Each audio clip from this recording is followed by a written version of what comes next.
All right. Hello, everybody, and welcome to People in the Boxes, episode 137. It is Thursday night, 8 o'clock Central, 8:05 Central Time. It is March 27th, 2025.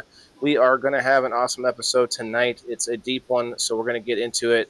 We're going to play this intro for 4 minutes and 14 seconds. If you could help us out, hit that like button, smash that rumble button, hit the comments up, and let's go. We'll be right back.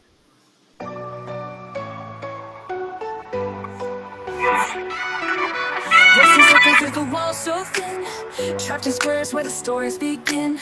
Whispers rise from the shadows deep, secrets these boxes swear to keep. People in the boxes, souls on display, talking through the silence, night into day. Bound by lines, yet the truth breaks free. People in the boxes calling to me.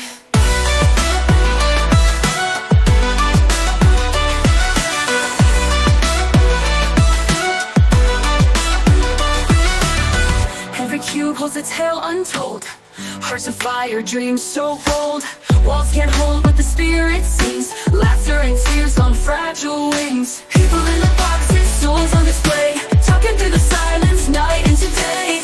Bound by lines, like the truth breaks free. People in the boxes calling to me.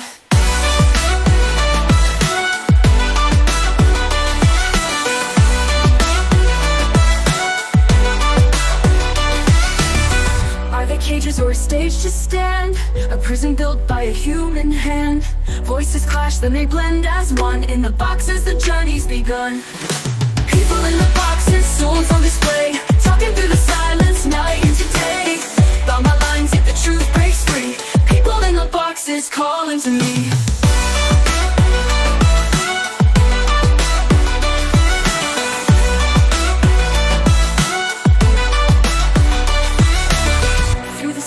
I hear their sound, lost in seeking yet profound. People in the boxes near and far, shining out like a guiding star.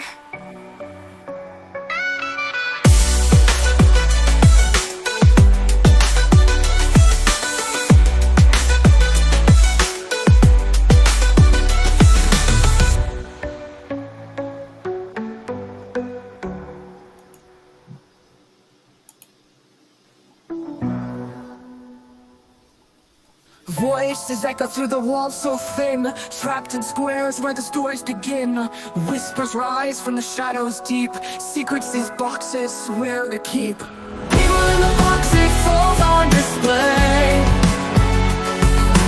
talking through the silence, night into day. Bound by lines, yet the truth breaks free. People in the boxes calling to me.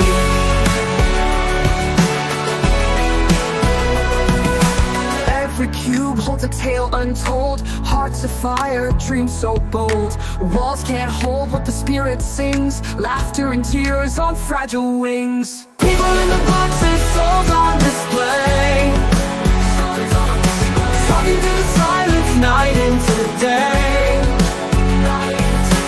Bound by lines, yet the truth breaks free. People in the boxes calling to me.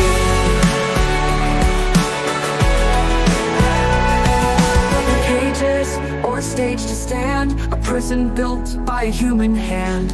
Voices clash, then they blend as one. In the boxes, the journey's begun. People in the boxes, souls on display, talking through the silence, night into day. Bound by lines, yet the truth breaks free. People in the boxes calling to me.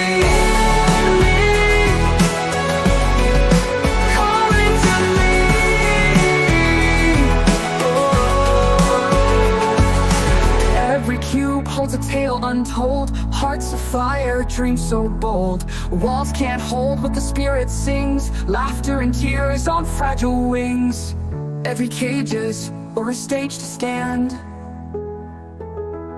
a prison built by a human hand.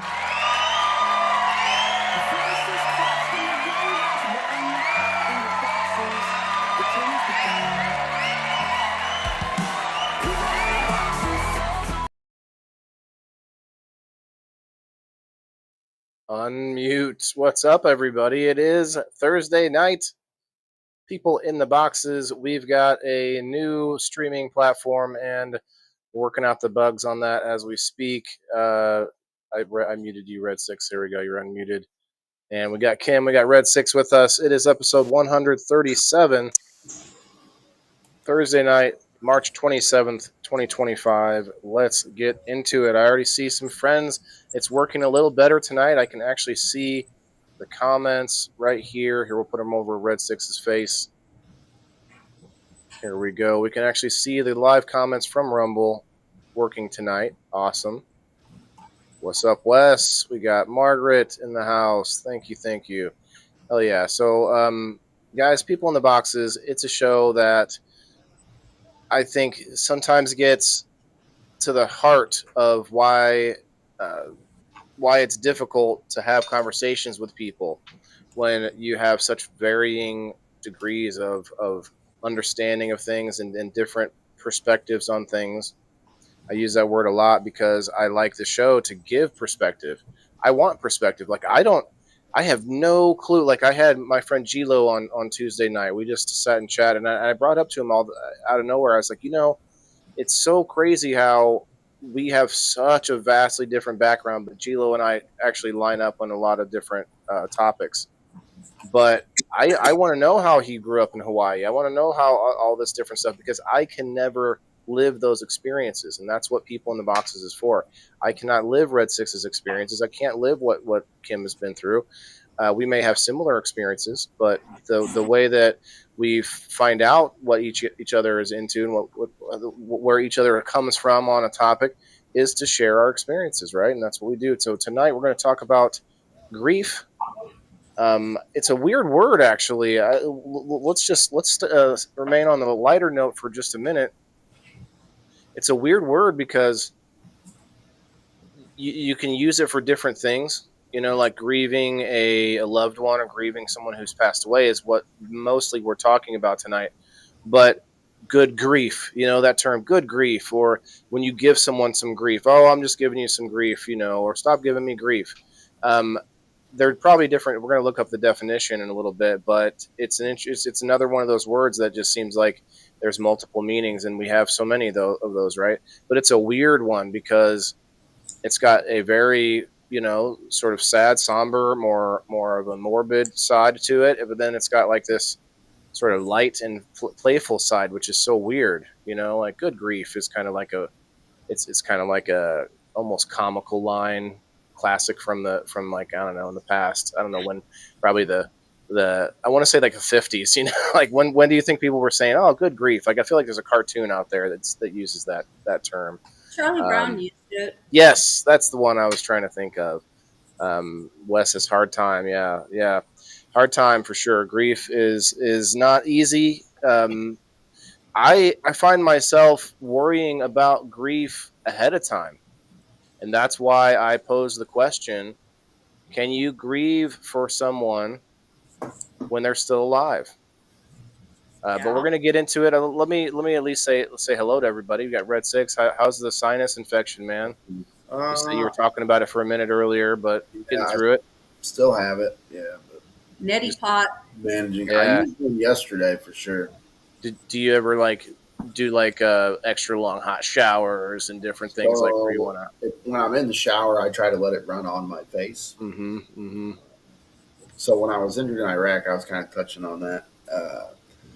It broke the left side of my face when I stepped on the landmine. So when it did that, I don't have a sinus cavity on the left side of my face. So almost every spring I get major sinus infection. Can't they reconstruct it? Huh?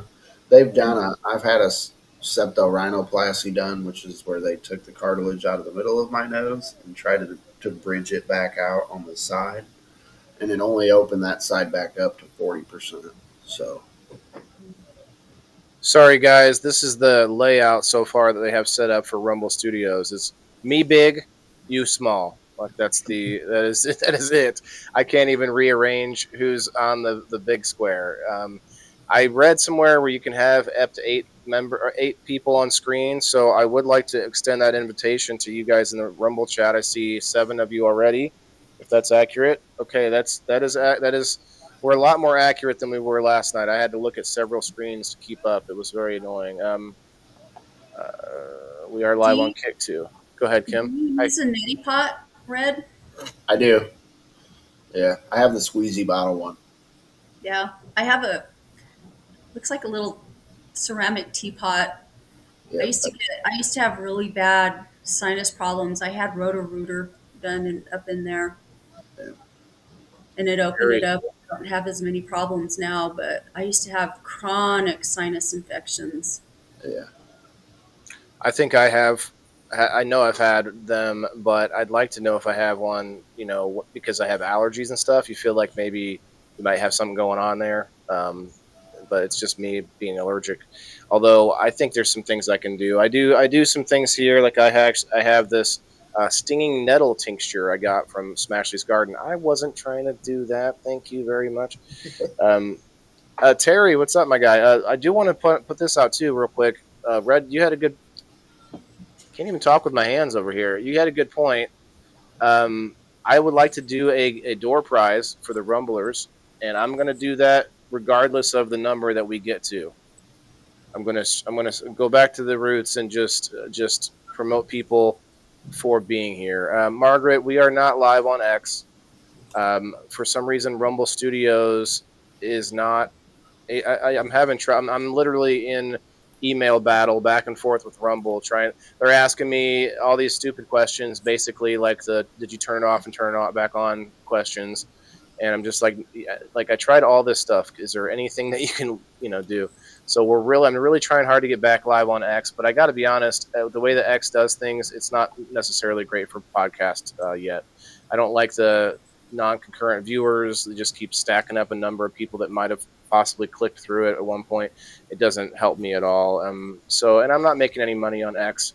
I do, however, have things like ad revenue on Rumble. So if you guys happen to see the ads that have come through on Rumble, you should be able to click through them. There should be only a couple.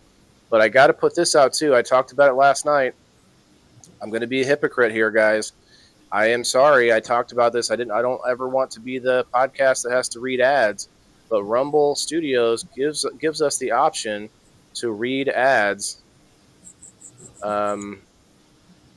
Okay. What? My campaign stuff went away.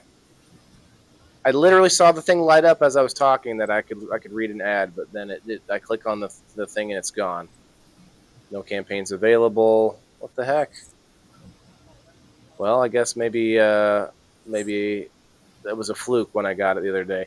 But if they start giving me those campaigns, oh no, because I have to have 10 people in here for that to happen. That's why. I think we might have hit 10 for a second. That's what it is. Anyway, I'm going to be reading some campaigns, guys. Make a few bucks, especially since Rumble is offering it to smaller creators. I'm going to try to get in the creator program. Anyway, I'm not trying to dwell on all that stuff for too long. But yeah, anybody that's here has to be, you will have to be here for this door prize too, by the way. I really, that's another thing I might have to start changing is the fact that people don't have to be here to win, which usually just means they don't hang out very long. So I'm okay with that too, but we're going to try to incentivize a little bit of longevity in the show. So we didn't get to Kim yet. Kim, how are you? I wonder how you're doing personally, and then we can get into why you suggested the topic. I have my own thoughts on the topic, of course, but I want to make sure you have plenty of time to talk about it. Before you do, I'm going to tell everybody I'm about to put the link in the Rumble chat for anyone that wants to come up on screen to talk about the topic and say hi. So, Kim, how's it going? How's the weather down there? You guys in the heat of the moment yet? It's been in the upper 80s or Pretty warm. low 90s. I'm still wearing a jacket here. Yeah. Still wearing a jacket. Move down here, you won't be wearing a jacket this time of the year. What about at nighttime though? It was 60 degrees when I walked out about 10 o'clock last night. Yeah, but doesn't that feel pretty chill for you? Unless I guess maybe you were inside all day without, No, you're outside to 90 degrees, going to 60 degrees all of a sudden, it's going to be chill. A little chill. No, because I walk out like, in the wintertime, I have to take my dog Lisa? out to go to the bathroom in the morning, and it's a little dog, so I can't take him out by himself because we have coyotes here, and coyotes will jump fences, walls, whatever. They climb and they I've jump. heard this. Yeah. So I have to physically go out with him to make sure he doesn't get taken by a coyote. And so, I all winter I did that, and I would just go out and like I sleep in a long t-shirt that's about knee length, and I just throw on a house coat and a and house shoes, and I'd go out there in the backyard with him in 30-degree weather. Now, when it got down into the 20s and below, I put on a pair of flannel pants because it was a little cold Yeah, at that's a that bit point. nippy. Yeah, but L- Let me know if you guys hear the music. it wasn't that cold Hear to that? me. No. No? Mm. Um, Real quick here, we'll do that. Now, do you hear it? Yep. I A hear little bit. music. Okay. Elisa May, I see you in the chat. You would be the only one I see so far that might do this for us, even for just a minute, if you have time, Elisa May. I'm begging you. If you have time, give it a try and come up on the screen if you could, just because we want to hear from you. We want We to love see. you. But I want to see what happens with four people. I mean, obviously, I want people up here all the time that you know the show. You've been here enough times. I always want to have you up, but tonight especially because we want to give this thing a try. I want to see what happens here. So Kim, though, you brought the topic up, and I'm sure that it's way deeper than things that might be happening right now. But is there something other than current issues that maybe brought it up to you, or is it just you're thinking of the future, if you know what I No, it's mean? well, it's current issues. It's just my nephew is dying. He's been in a coma for 2 weeks. He's been on a ventilator for. He's been on a ventilator and in a coma for about 2 or 3 weeks. And he has advanced liver disease. He is an alcoholic. He's 43 years old, and he's an alcoholic. And he's been in and out of rehab. And just a lot of stuff that goes with that. But I was having a conversation with his wife yesterday, and just she, so his family is here. He has my brother died a year ago. His dad died a year ago, and so his dad, he doesn't have his dad. He still has his mom, and he has his sisters, and of course my other nephew, his brother, and his wife, and I'm not sure who else was there, but oh, and his daughter. And so the wife got into a disagreement with one of the sisters and his daughter, and it just, I was talking to her. I don't really talk to her because I don't know, but I don't really care for her. But I was talking to her, and I just said, everybody grieves differently. The way that a person grieves, it looks different. And when a person's dying, the way that my nephew is dying, it just brings out a lot of weird stuff that you may not normally see out of people. And so, everybody just deals with death and with loss, because that's what grief is dealing with loss, I think.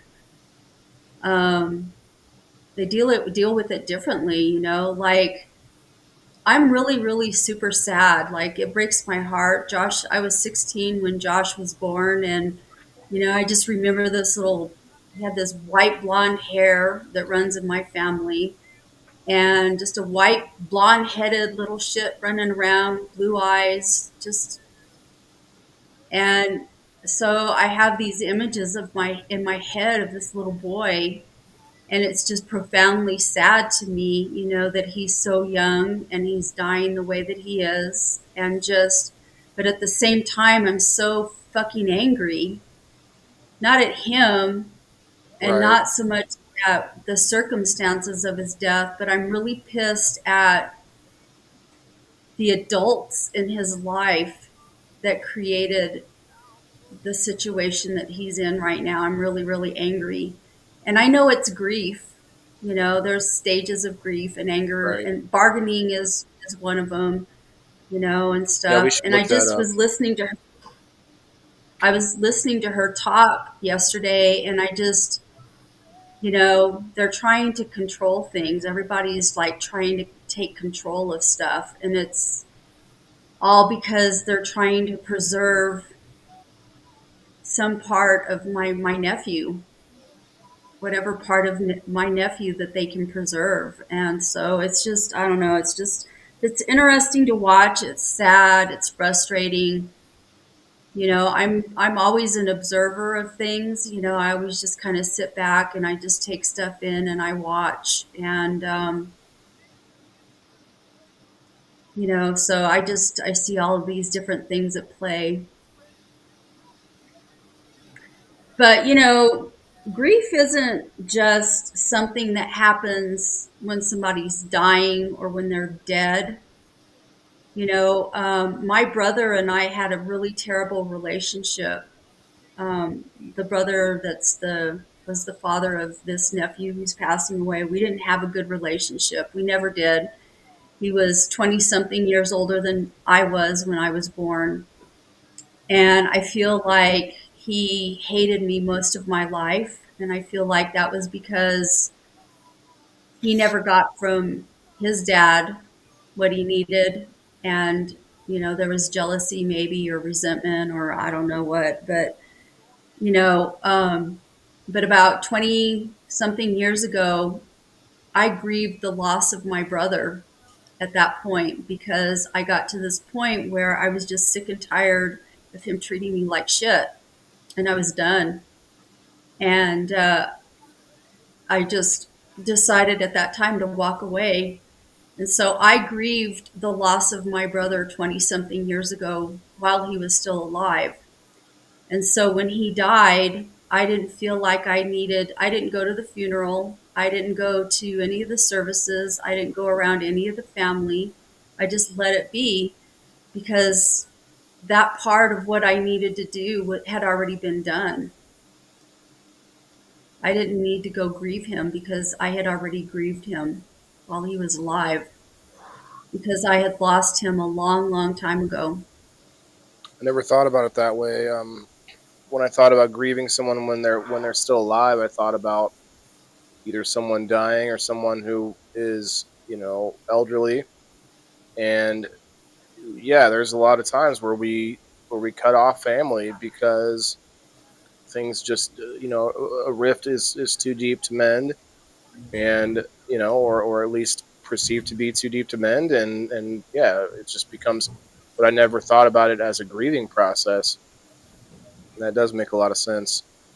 I have family that doesn't talk to me, and I kind of have that reciprocal nature where it's like, well, if they don't want to talk to me, but I have, I've tried, I've gone out of my comfort zone to try to make the attempt, to reach out, but I don't reach out a whole lot. I'm not one of those guys like say a woman that I'm trying to talk to. I'm not going to message her 9 times with no response. Like it's a similar thing with family. You know what I mean? Um, and and so yeah, that may be what I feel for people in my family, and I won't have to get specific, but multiple. Maybe you're feeling grief without knowing it. Well, I think you feel grief without knowing it, or maybe you suppress it. I don't know. Because, when my brother did die, I was really, really sad. But I wasn't, I don't know, it was weird because it was different than what it was like when my dad passed. My dad passed suddenly, and I didn't have time to process that my dad was dying. It just happened. He had a massive stroke. He had a deep vein thrombosis that caused him to have a stroke, and he died within 24 hours. And I lived in California, and there was no way I could get home to New Mexico quick enough to be there before he died. Um, How old was he? so he was 82.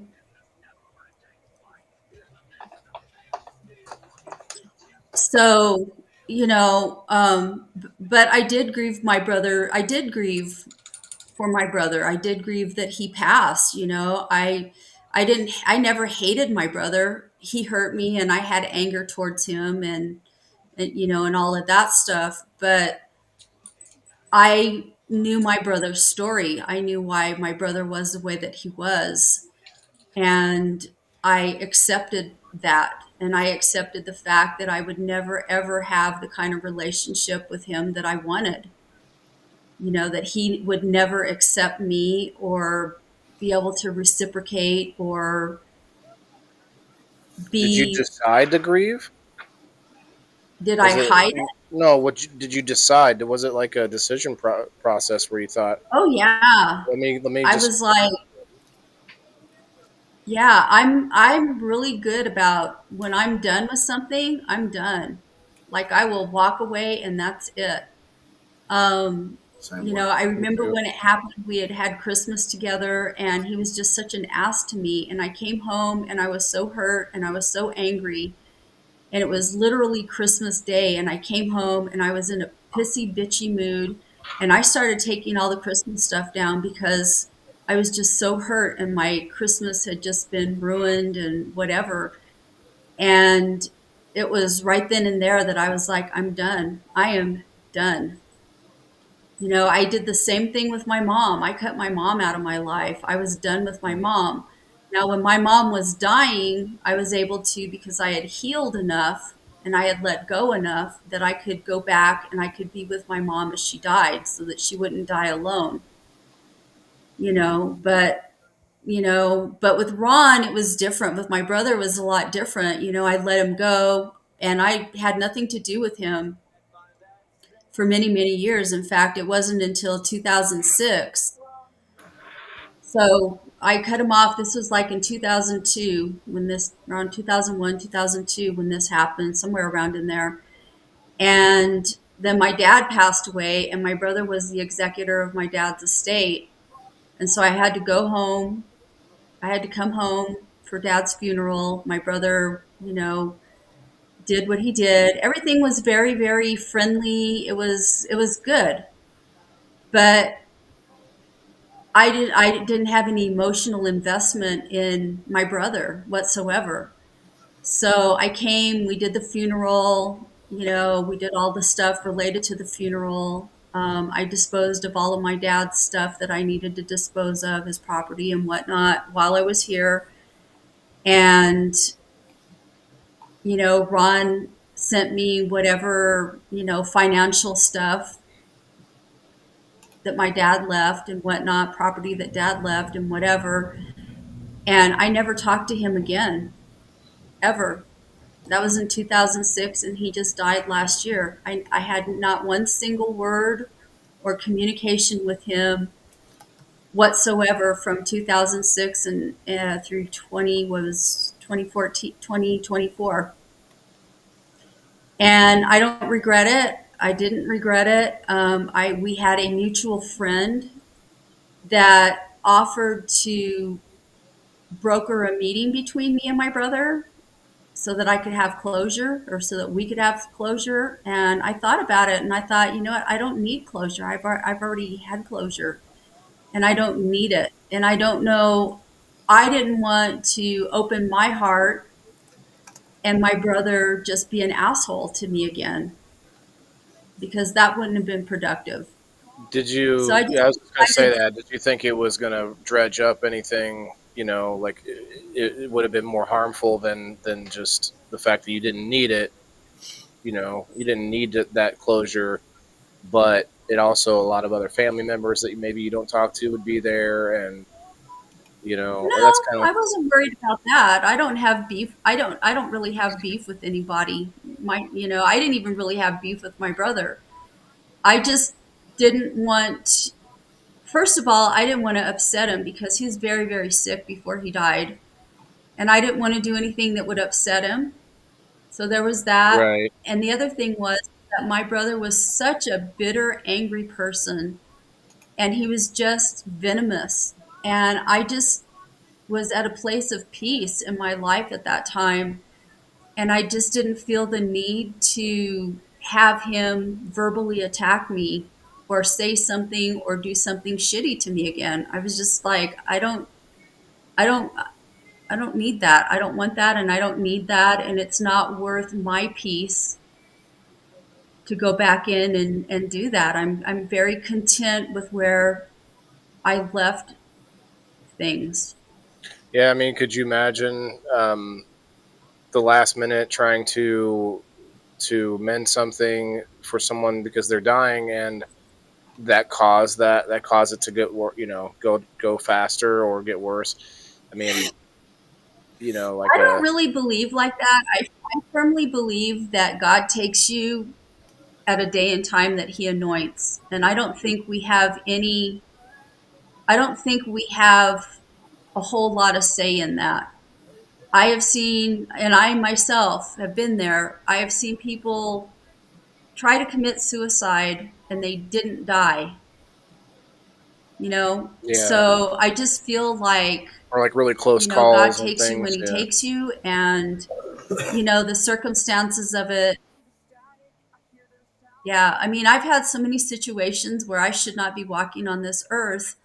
And I know that it's because I haven't served whatever purpose it is that I'm supposed to serve yet. That God will take me when it is I'm pretty done with crazy. whatever task it is that He sent me here to do. We're a bunch You of know, clumsy apes just banging around on the surface of this ball of rock that's flying through the cosmos at thousands of miles an hour, and it's just like somehow we miss death every day, different ways, man.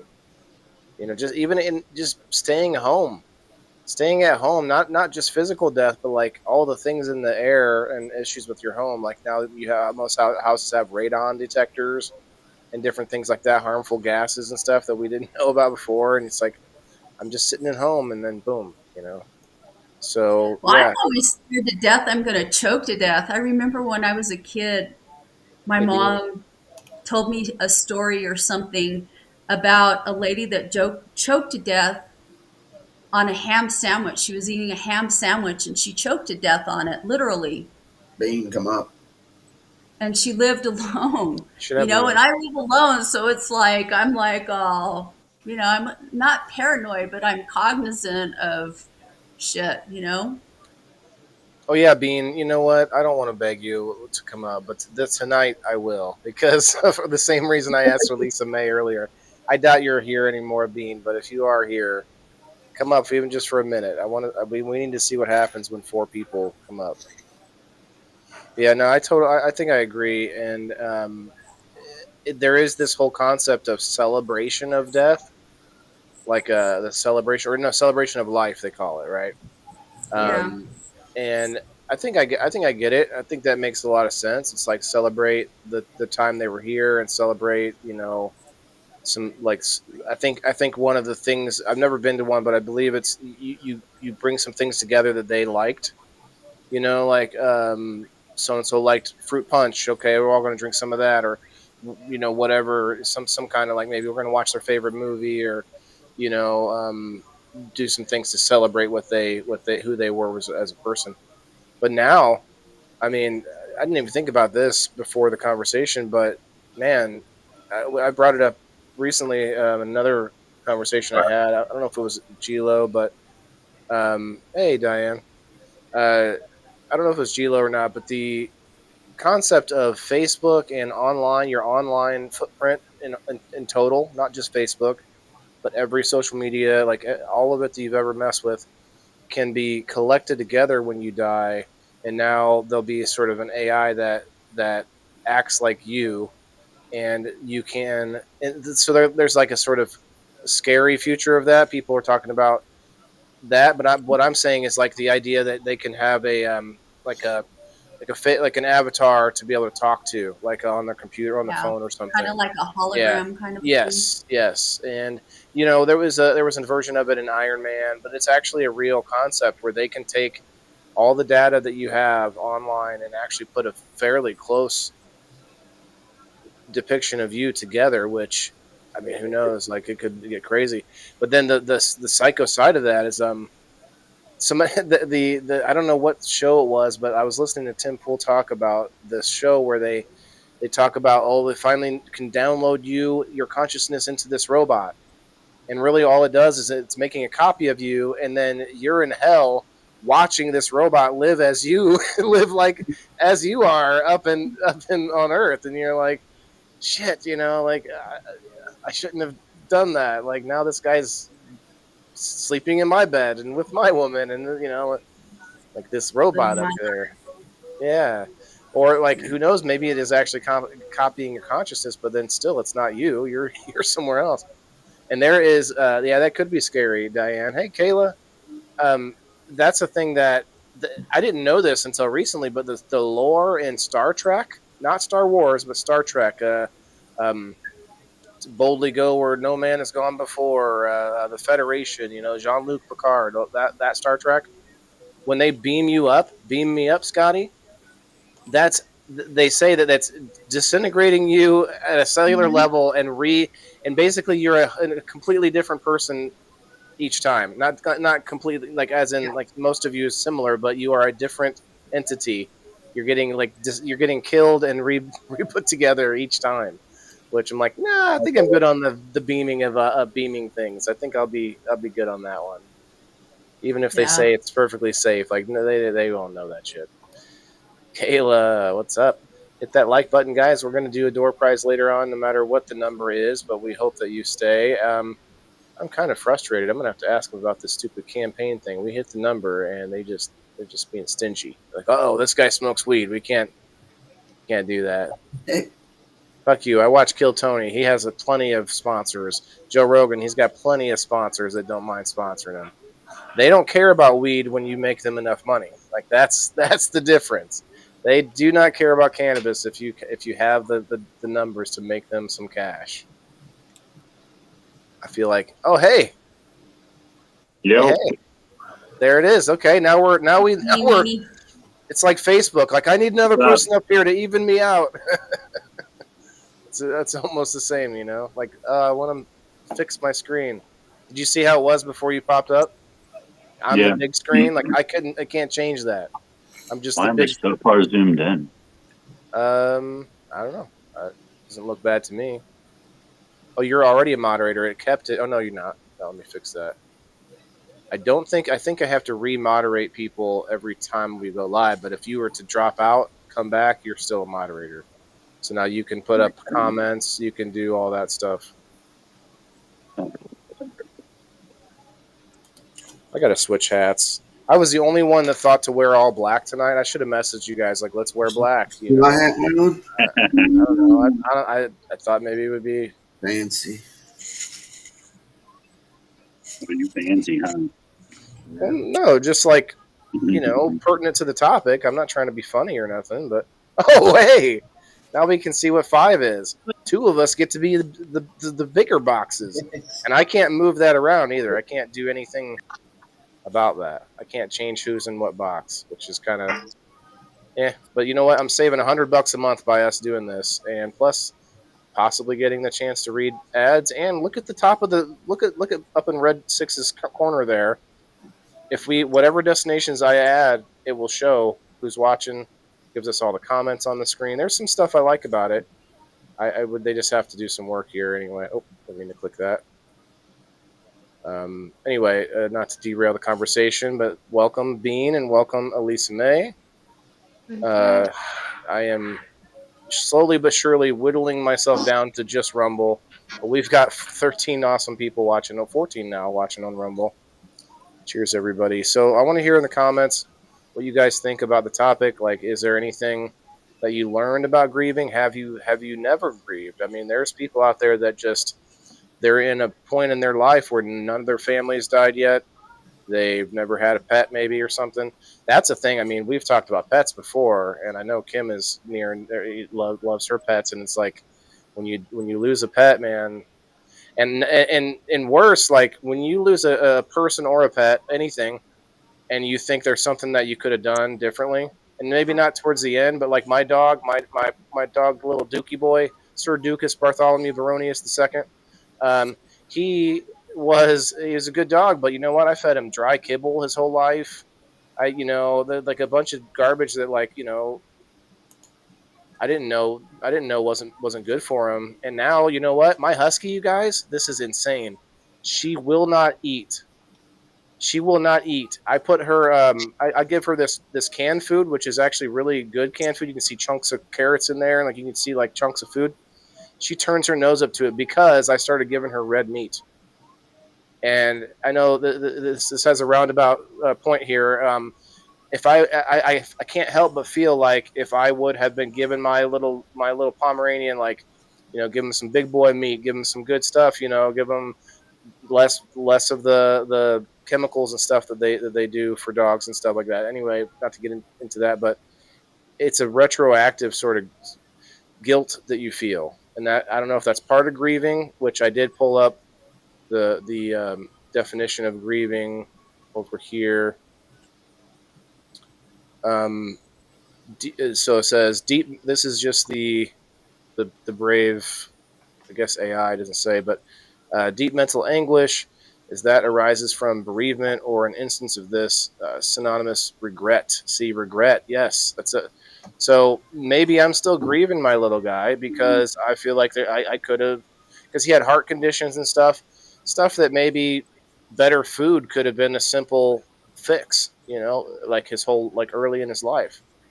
And that's why I bring up my current dog because man, she'll say "fuck you" all day long. She will look at that bowl and be like, "What? There ain't nothing in there," until I go get some beef and give her a steak or something, and then she's like, "Okay." I mean, I don't give her like the most expensive meat. I go get like a rump roast or something, like a $20 or $25 roast, and I'll cut that shit up into like chunks, and I'll give it to her for a few days, and she loves it. Um, Anyway, number two, a source or cause of deep mental anguish. So kind of that's a theme here. Annoyance or frustration, or an instance of this. So okay, this is that. Okay, so Kim and Red Six earlier in the episode we talked about the other ways to use the word grief, like good grief, or why you got to give me grief, like as a almost humorous or even annoying kind of way, and that's what I couldn't put into words. Grief can be an annoying, which is such a weird thing. One word, it means like this process of getting through the feelings of someone passing away, and the other term is like you're annoying me. Well, I don't Okay, think they're talking. I don't think they're talking about it in that context, Waylon. Have you ever filed a grievance? like a major annoyance, you mean? So like a much bigger than just not Yeah. just. Have you ever had a grievance against I, somebody? I I don't think so. You mean like a legal Well, it thing? doesn't necessarily have to be legal, but have a I've had grievance plenty of against where grievances. somebody's. Yeah, I've got beefs. I've had beefs. Is that a similar thing? Is that the same thing? Well, it's just like let me give you an example. So several years ago, I worked with this person, this woman, and I was cautious. Like she had a penchant for getting sideways with people, and I knew this about her, but I went ahead and I friended her anyway. Like we got along really great. We didn't have like we worked together, but we didn't really like have a friendship outside of school. But we were friends at school, and we would talk about stuff. We had common interests and stuff. And one day I had confided some stuff into her about a relationship that I had, and I still to this day do not understand where it got derailed. But so I had confided to her some stuff, and then later on we were having a conversation about what I had confided into to her in, and I says, no, no, no, that's not the way. That's that's not correct. That's not what I said. Or like, I don't know if she heard what I said and she attached it to some other something, or I don't know exactly what she did. But dude, she fucking started accusing me of gaslighting her, and she came after me at work.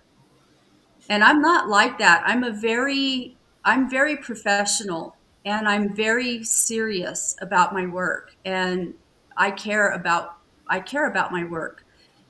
And I don't like having bad relationships with the people that I work with. And so anyway, so she started coming after me, and she was being a real bitch. And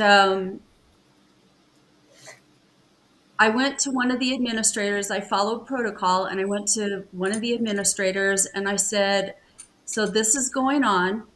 And I said, I don't know what to do about it, but I just want to be left alone. I don't want to have problems with anybody. I just want to be left Move me alone. to another department or whatever. And so the administrator said, well, would you mind? Well, it wasn't even a matter of that. Like, I couldn't get away from her in the school. Every time she'd see me, she was a bitch to me, and she'd just start shit. Bully. And so, and she was relentless, dude. Like, she had a history of this shit. So anyway, so the administrator said, well, would you mind if I tried to mediate? And I said, well, I don't think it's going to do any good. I said, but okay. So we both went down to the administrator's office, and I got there first, and I took my seat at the back of the room, and she took a seat right by the door, and the administrator was kind of in the middle. And this bitch started going up one side and down the other of me in this meeting. And my reaction to that kind of treatment is one of two things. Either I'm going to get up and I'm going to beat the living fuck out of you because you pissed me off, or I'm going to try to get out of there and avoid this situation.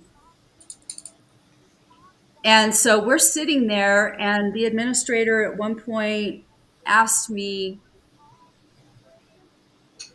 what I thought or how I felt. And I told her, I says, honestly, this is not productive. I'm being attacked. And all I want to do is get up and leave. And I said, I can't, because she is in the way of the direction that I want to go.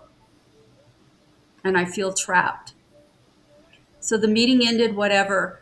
But, so it kept escalating because she kept fucking coming after me. And I went to my principal, the head principal at that point, and I said, look, I'm tired of this.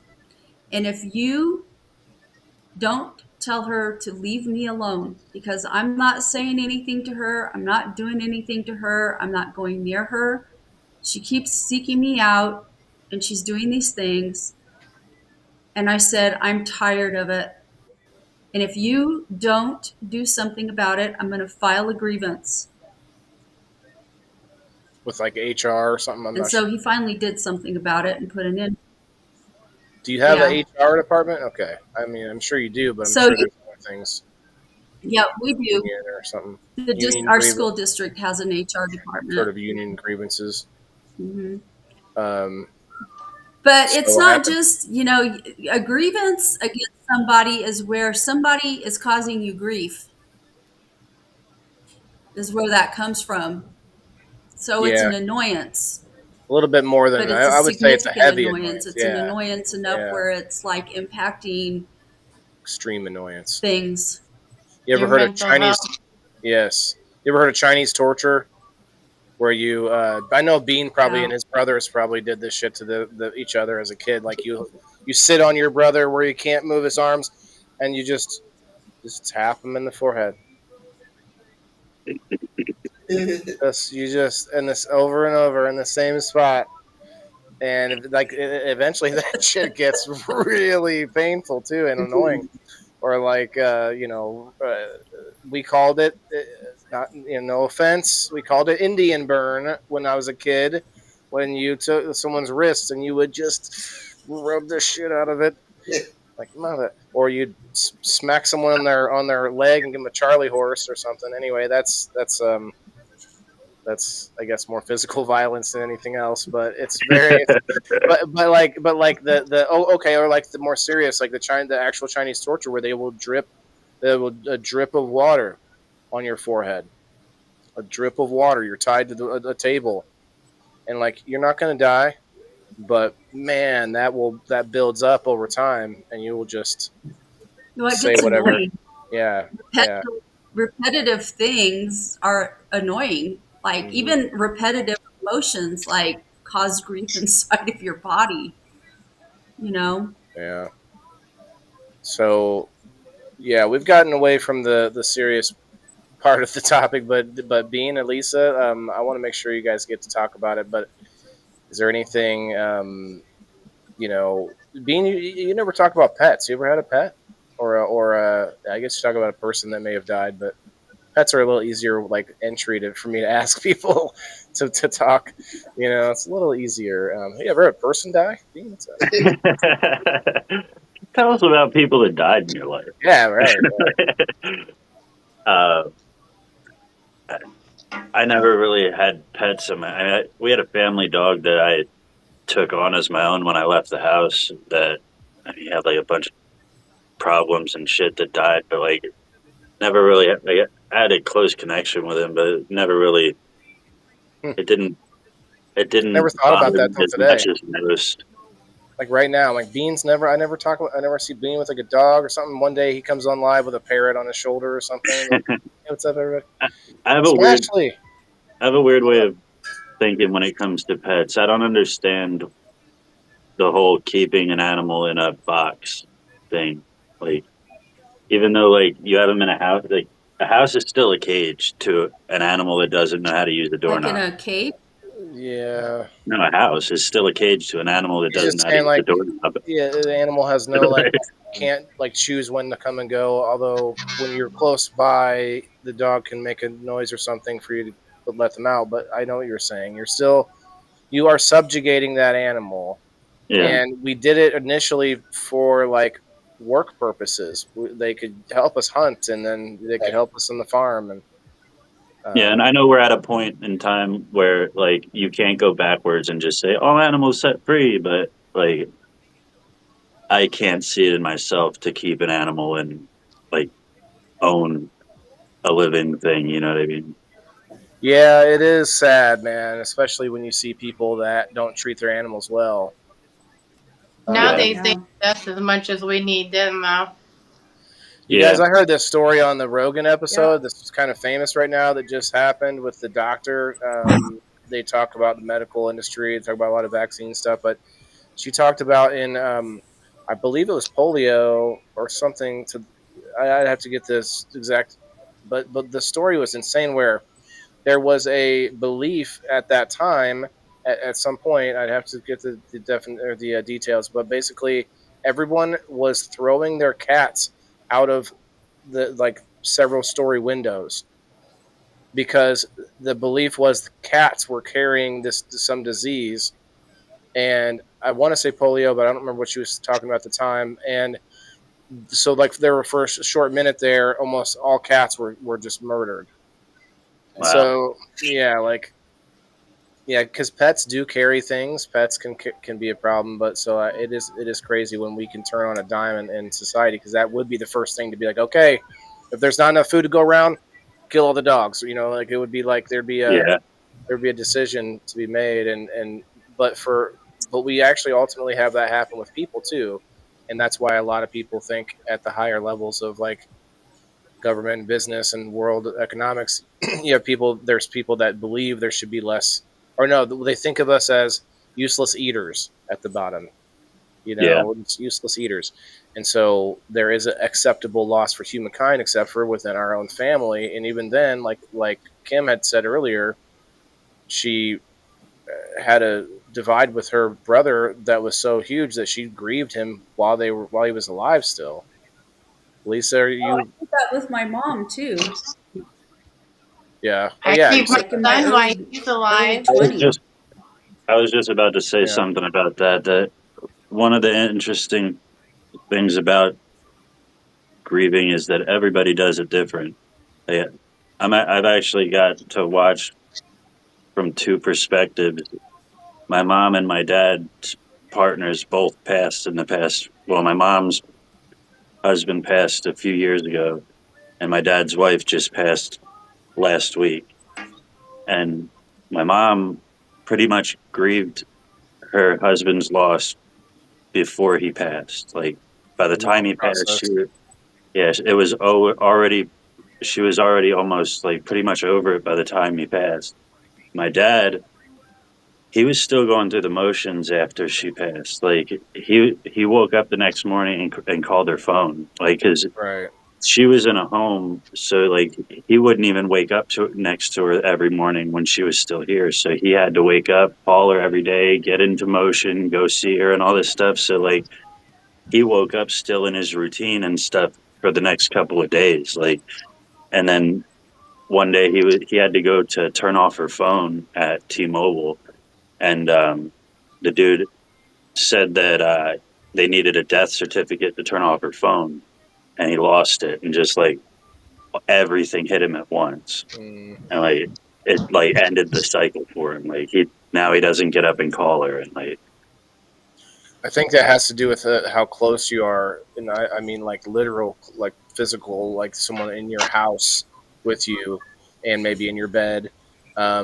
Like for me, and on such a micro level, for my dog, like after you have a pet die, like you forget they're gone for a little bit, and I'm sure that's much, much, much more intense for a person.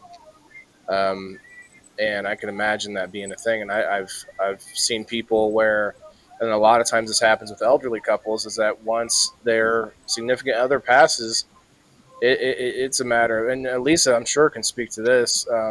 Like it's probably a matter of days, sometimes weeks, before they just pat, like just somehow, like there's something that happens inside them, like what, I don't think it's them like literally like stopping eating or whatever. Maybe that's what it is, but there's something that's like a emotional thing that You can kills. die from a broken heart. Yeah, that's what I mean. Like, yeah, it's like you might still be eating, but it's probably somewhat.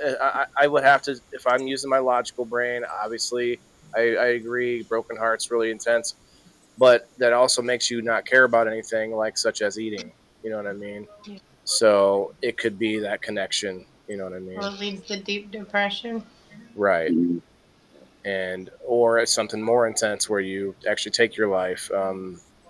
But when you're that age, or when you're something like in your, late stage life, like you probably care even less. You're like, well, maybe I'll get away with it. God won't care if I just kind of stop eating so much, for a few days. It's like, I think you're gonna know that if you did it on intentional.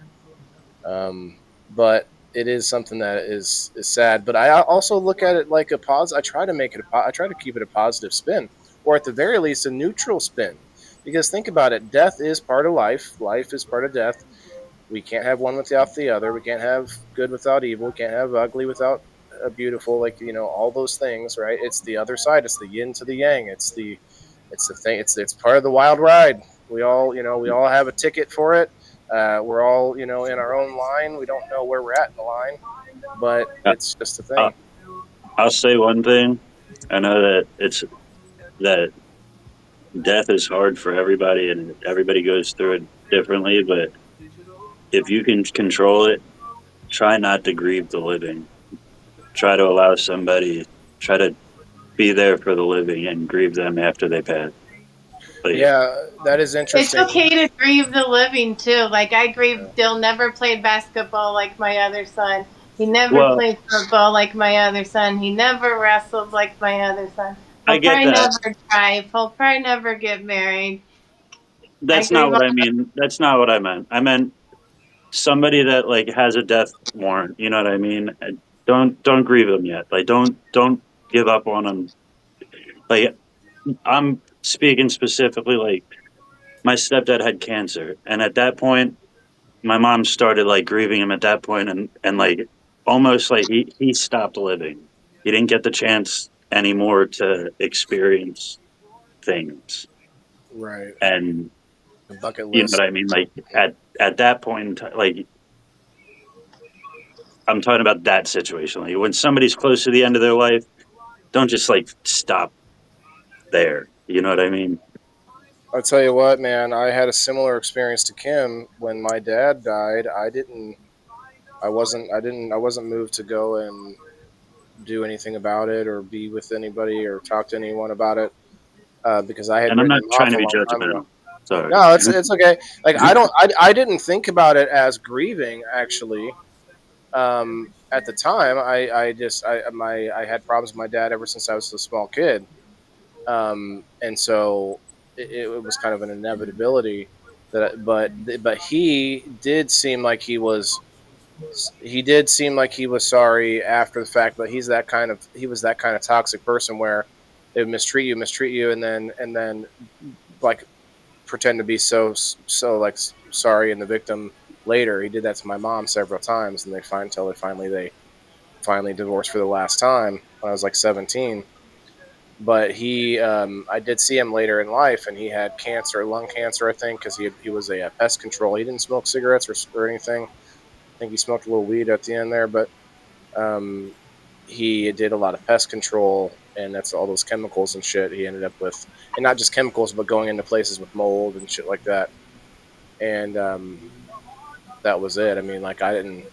So maybe some part of me grieved that, And I'll be honest, you guys have heard me talk about my relationship with my daughter. I'm in, it's going to be a grieving process probably the rest of my life.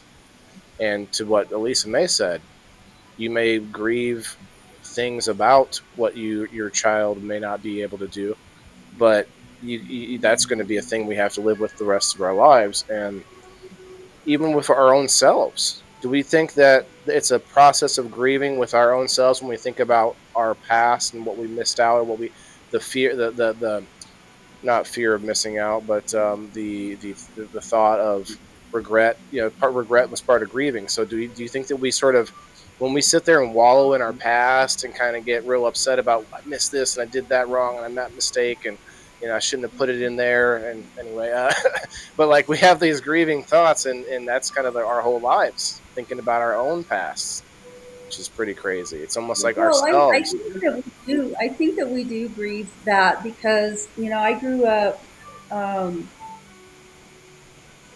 my parents divorced when I was 8, and I grew up hard after that. Like, I had a lot of rough stuff happen to me after my parents' divorce. And I lost pieces of myself. I lost my childhood. Like, I had to start taking care of myself in a lot of ways at a very young age because my parents weren't there to take care of me anymore or consistently or whatever. And I had to grieve all the loss of the things that I was losing or had lost during my childhood, and it wasn't coming from a place of regret so much as it was just a loss. Like, it was things that were torn out of my life. My dad decided he didn't want to pay child support, and my dad made good money. Did And he do the work under the so table we thing, lived in or this really nice house. No, my dad was an engineer, so he made very good money. And my dad, our family was very affluent. Like, I come from an affluent family, and my dad was an engineer. He made good money. And so we had all the nice stuff that my dad's income. My mom didn't work. She was a stay-at-home mom. She was educated, but she'd never had to work. And so well, when my dad left, he hey, hey, didn't pay hey, child that is support. He work. refused to pay alimony. He was court ordered to pay child support, but he didn't. And so my mom and I lived in our home, which was a very, very nice home in the most affluent neighborhood in our community. We had nice clothes, but we were starving to death. My mom, this was back in the mid 70s. My mom didn't have a credit card. Women weren't allowed to have credit cards. Women weren't allowed to have the utilities in their name. They weren't allowed to own property most of the time. And so we went from having a very good, comfortable life to having nothing. My mom, because women at the time the best job you could get was as a secretary. My mom was not trained as a secretary. She couldn't get a job as a psychologist. So she went to work as a waitress. And we lived in the nicest, one of the nicest houses in Las Cruces at the time, and one of the in the nicest neighborhood at the time, and we were starving to death because my dad refused to pay child support because they had a very bitter divorce. And so my life went from one extreme to another, and so mom wasn't making enough money as a waitress, so she went to work as a bartender. So she started working at nights, and I was 8 years old, staying by myself in the house at night, and it was terrifying, you know. Yeah, that So, sounds. it's loss isn't just about losing your physical life. It isn't necessarily about dying. It's also about pieces of yourself that are taken away that you lose, or pieces of yourself that die along the way in life. You could grieve your career, like such as you'd like say, like maybe you got. Yeah. I couldn't imagine what it's like going through life and you're healthy and you're normal, and you're pretty much at the top of your game of whatever it is your career is, and then you have some kind of a catastrophic injury that happens to you and you can't work anymore, or you Right. can't do that job anymore. Like people in the military, one minute you're young and you're buff and you're full of piss and vinegar, and you're going to, be a hero, and you're And going then to you look kick like the this. commie's ass or Oh, the jihadist ass or whatever your enemy is. You're going to get them, and the next minute you hit an IED and it's blown half of your body parts off, and now it's you're it's crazy how it's the old guy's job to convince the young guy, hype him up, whether it's sports or the military, like hype them up in order to use up all of their like good their good knees and their and their good like all the like come on, you got this, champ, or or with the military, same thing, because I watch a lot of uh when Joe Rogan talks about like the fighting and all the injuries and stuff like that. It's like, yeah, the guys who are retired from fighting are end up being the coaches who are then hyping up the young guys to get their noses and faces and concussions and everything broken. I'm like, shit, is there something wrong with this cycle? It's like, okay, but I mean, there is something to that for sure. I think like Bean might have something to say about currently being immobile and or less mobile, and you know you're getting better, aren't you, Bean? Or are you getting worse? Like, I don't what's know. going on? Not sure.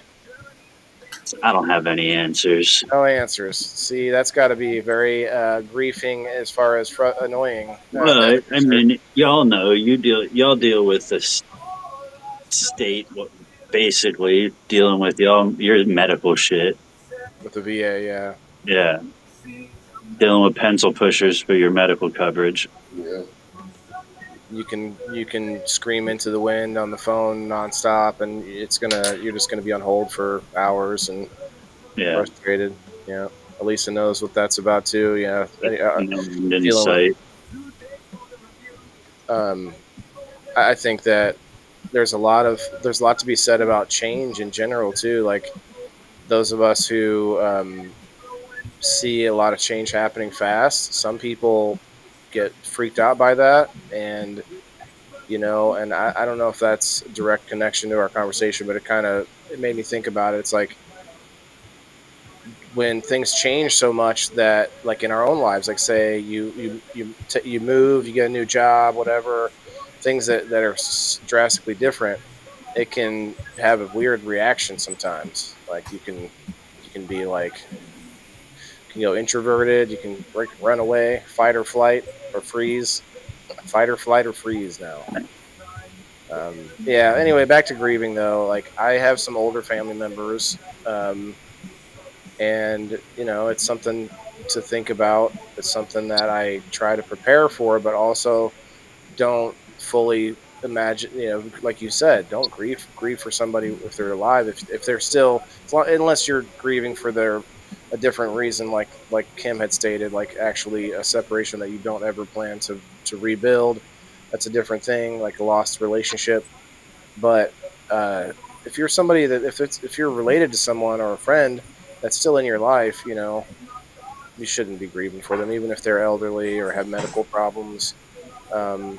But at least You're they had a allowed to do different. it, though. You're Well, allowed I to was just gonna feel say every emotion and you're allowed grieve to, but however you want. can you? Okay, Lisa, let me see here. Is there a possibility that that someone can over grieve or grieve like fixate on it in some way? What do you Oh, think, Bean? What are we trying to oh yeah, say you here? Like, have to I'd pull say yourself out of it sometime. you're allowed to do whatever you want, but at what cost? Like, so if the person does the person have to stop living just because they got diagnosed with whatever their life-ending disorder or whatever it is? Like, like when I say that, I think about like that one situation, like my mom and my stepdad. When he got diagnosed, all they did was chase a treatment. He didn't live anymore. You know what I mean? They stopped going on trips. They stopped like going anywhere and doing anything because it was life was just about the cancer and that. And like he wanted to do more things and she was like just preparing for later in life and like all that stuff. And like I me part of me blames her for putting him through that, like taking away the end of his life. Like 'cause yeah, she made a promise to him when you got married, like for better or worse, sick or health, like and like not to just like at the end of your life, all right, now we're just gonna fucking wrap it up here. You know what I mean? Like, I think the answer's I don't know. somewhere The between last there. time Joe's mom got cancer, like we knew that this was probably going to be it. The pancreatic cancer, once it gets to the bone and everything, that's the end conclusion.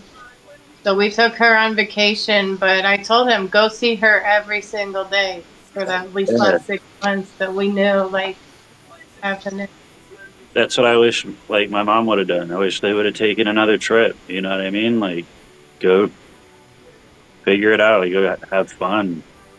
Man, I feel that about my mom. I don't know if you're watching, Mom, I love you, but we need to get you out of the house more. Like she has an oxygen tank now that she has to be tethered to all the time.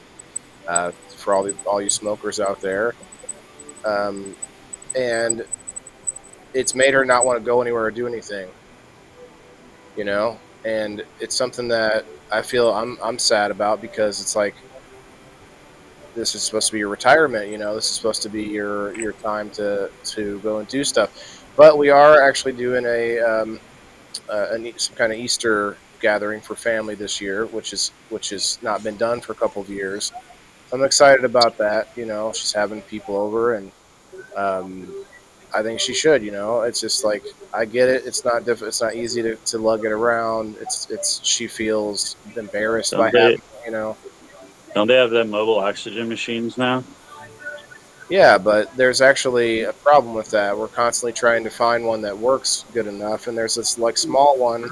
I actually plugged it into my car, 2024 car, and it wouldn't charge in the USB. It was like, what's going on here? And so she's got to like see if we can plug it in at like the restaurant or something. And it's like there's just little things that they're portable, but the thing is taking oxygen from the surrounding air and concentrating it, and that's a lot.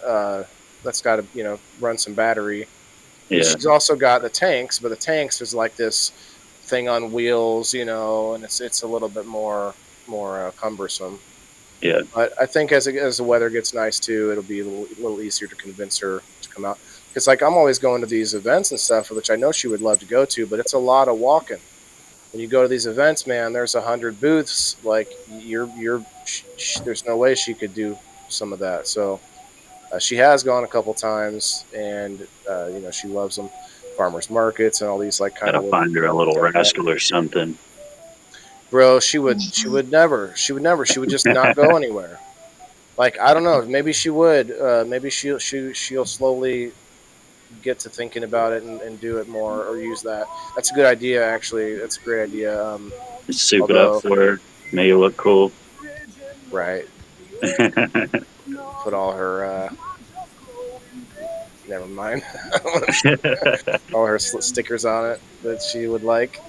I'll just say, yeah, Well, I have that's the thing.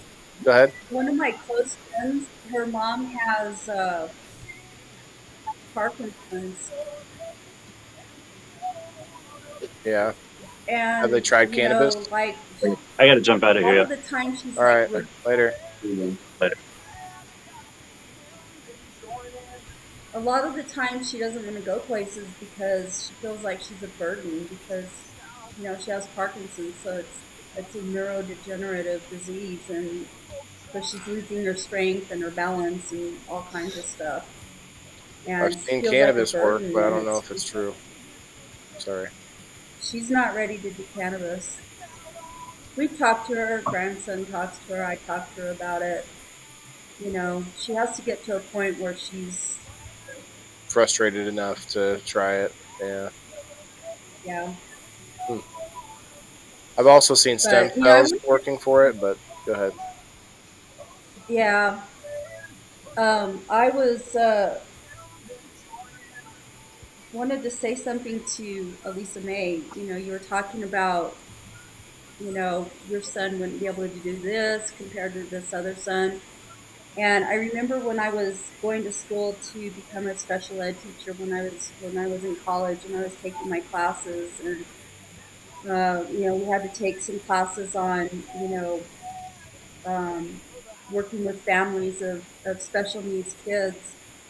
And one of the things that I remember from that is that parents grieve what their child will never have or never be because of their disability. And I think that that's what you were kind of speaking to earlier when you were saying what you were saying. And I just wanted to acknowledge that because it's true. Like you're a Cindy. child is the hope of the future. It's the hope of your future. It's you know, the part of yourself that's going to carry on. And, when you have a child that's born that has disabilities of any kind, it's really hard because, depending on how that disability impacts them, it robs you of that future, of that hope, of Yep. those dreams, of all of that stuff. So Ashley's back. Cindy's back. Joe Kelly's back. What's up, everybody? Wow, we shot up to And it's 17 hard already. too. It's hard too because like a lot of most of the kids that I work with are going to go out and they're going to get married and they're going to have jobs or whatever. They're going to have a relatively normal life, whatever you want to call normal. They're going to have that typical life that most people have. But if you have a child that has profound disabilities, you have to make arrangements for who is going to take care of that child once you pass away. So that child, True. in a sense, never really grows up. It's like you have a responsibility your whole life of caring for someone who cannot take care of themselves That's and partially beyond why I their want more life children. a lot of the times. I feel like if I have a few more kids, maybe one of them will be I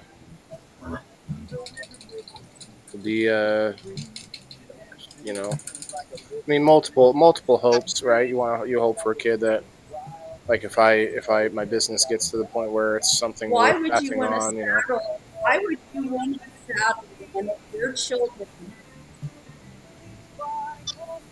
I wouldn't just tell them that Yeah. when they're three Why years would you old. want to Like, hey, saddle your guess child what, with the little Timmy? responsibility of Like, I'm not that? gonna just tell them that. I'm just gonna hope for them to love their family enough that they would want to, and that's why you don't. lay it all on one by having a couple. I mean, I don't want the one I got to have to carry that responsibility, yeah, and but it's nobody will do family. it like I What? don't like know that that. it's like that. There's nobody else that has the. There's no one that has a closer.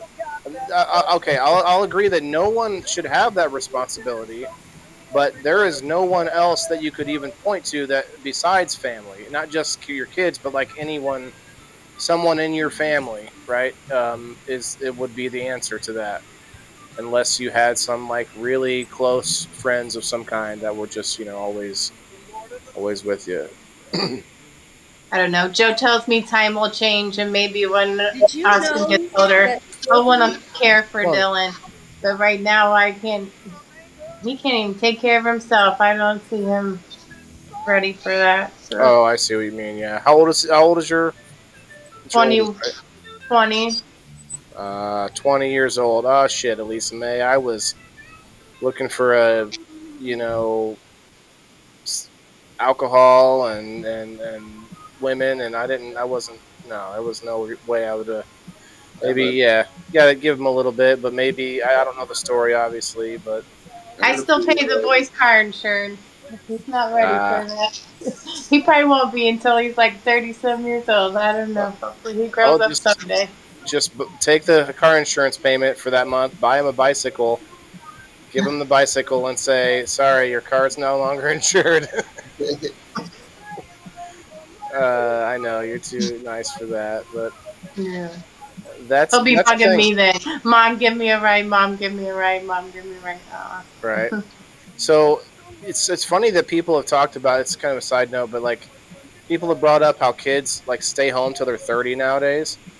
And yeah, I've always said, like, hey, like if you got a decent situation at home and you're helping pay the bills, or your parents are in good shape to where they can let you save that money and you're like working towards something bigger, that's great.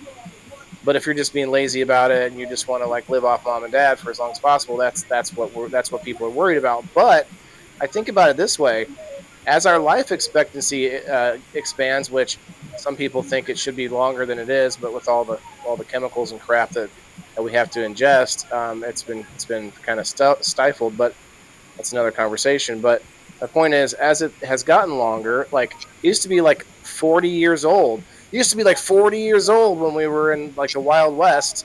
Like you'd be an old man. Oh shit, this guy's 45 years old. Holy cow. And yeah. so imagine like, yeah, kids are going to stay. Imagine if we start to live like over 100 years old, like on a normal basis, kids are going to live at home until they're 40 and stuff like that. It's going to be like a 40-year-old kid. Like that's going to be normal. Like that's going to be, just My because kid of the can live ages. here forever. Well, yeah, but I But the just mean in role needs to general. switch. Once we become a certain age, then you Yeah, start paying all the bills. You yeah, take that's care of true. That's us. true. Fuck that. Ashley said. Which part? Can you expand on that? Maybe in the same community, not the same I was house for just that talking one. about Yeah. kids in the house. Well, I just mean like the norm will change. I'm talking about like 100 years from now or something. Like you just imagine this future where it's slowly drug out to that. Like it just wouldn't happen overnight. Like if you took somebody from the 1800s and brought them up and said, "Yeah, most kids live at home till they're 30," like what? Like he'd be like, "Huh? 30 years old? You're old. You're half dead at that point." Like whoa. So the perspective changes when stuff happens like that, like age, like in fantasy movies and stuff. You see where like elves live till 900 years old or whatever it is, and they still consider themselves adolescent when they're a few hundred years old. You know what I mean? So it's just perspective and how long you live and stuff like that.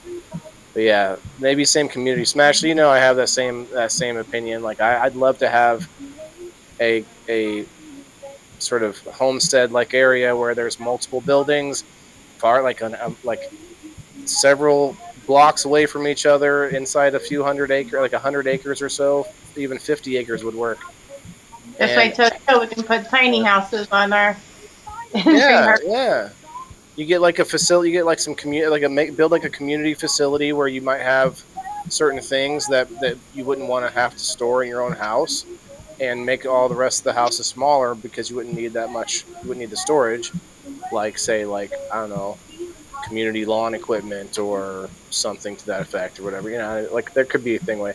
Although you have to be careful though. Like everyone can have their own shit at their own house as well, because once you start to have community lawn equipment, it's like who the hell ran the mower the last time? You ran out of gas and didn't. Oh, and you bent the blade. Who did it? I don't know. Who was it? I don't know. Like fuck that. Now you can live here, but you got to take care of that house. If you as long as you live at it.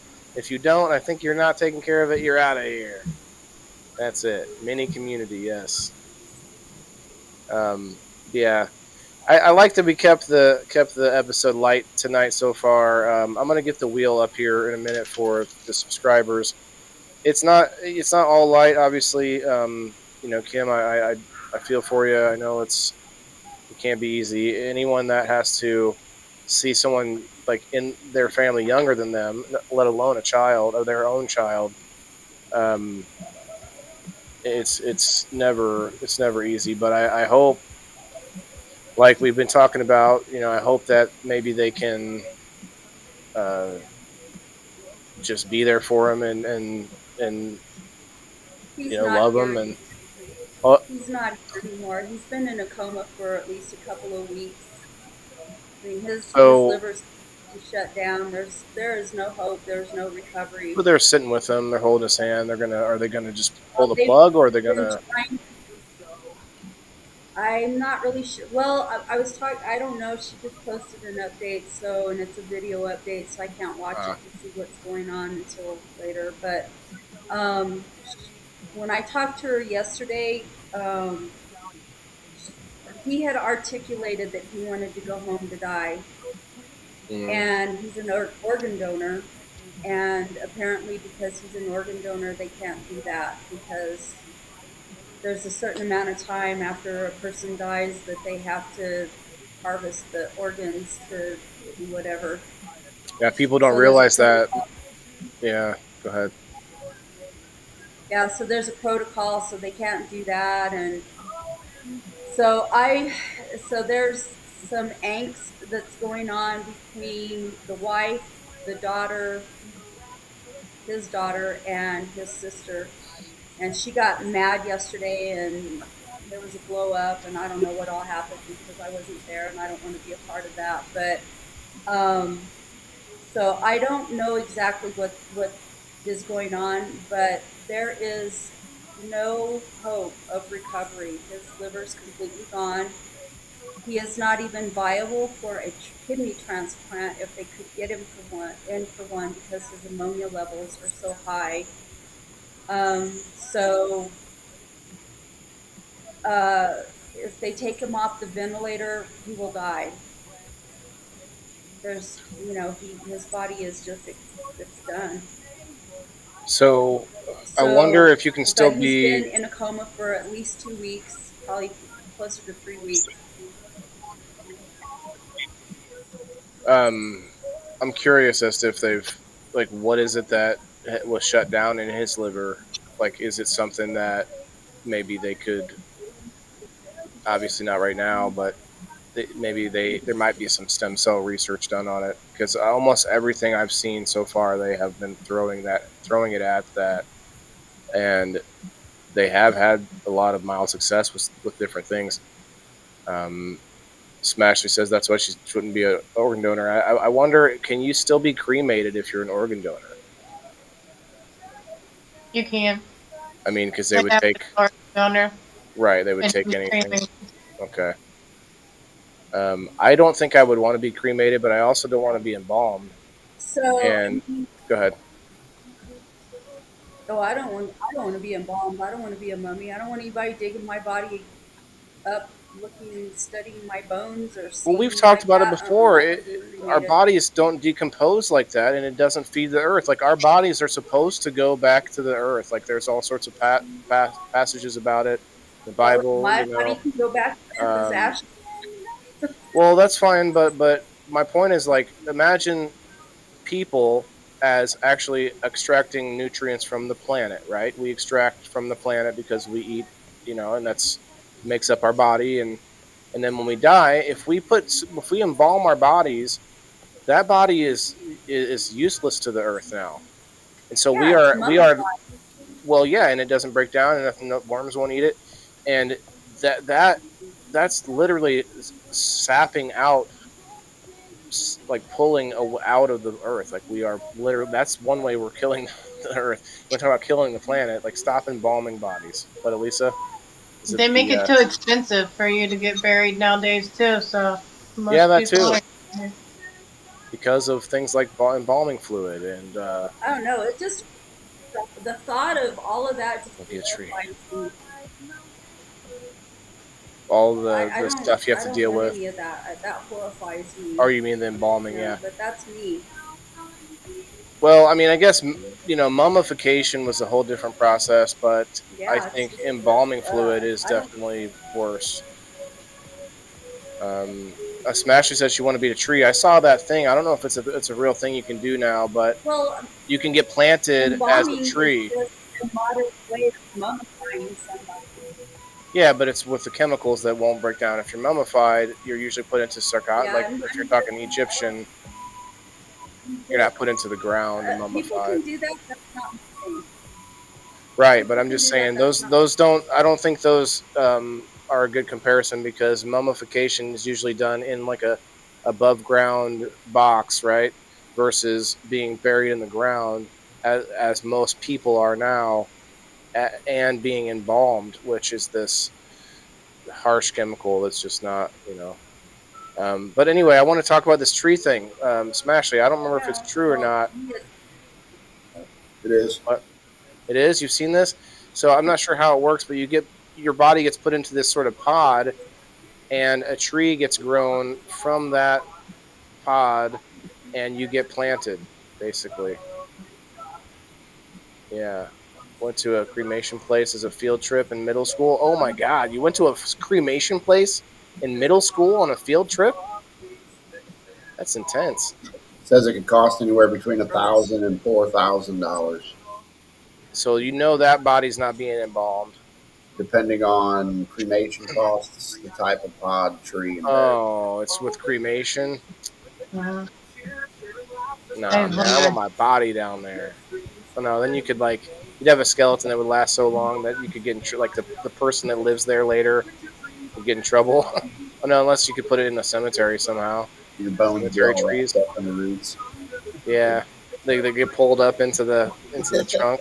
There's a skull just coming out of the trunk. Um, Gross. we got to touch some dust. Probably wasn't a good idea. You got to touch some dust? Whoa. You didn't snort it, did you? Margaret says, I want to do the tree thing as well.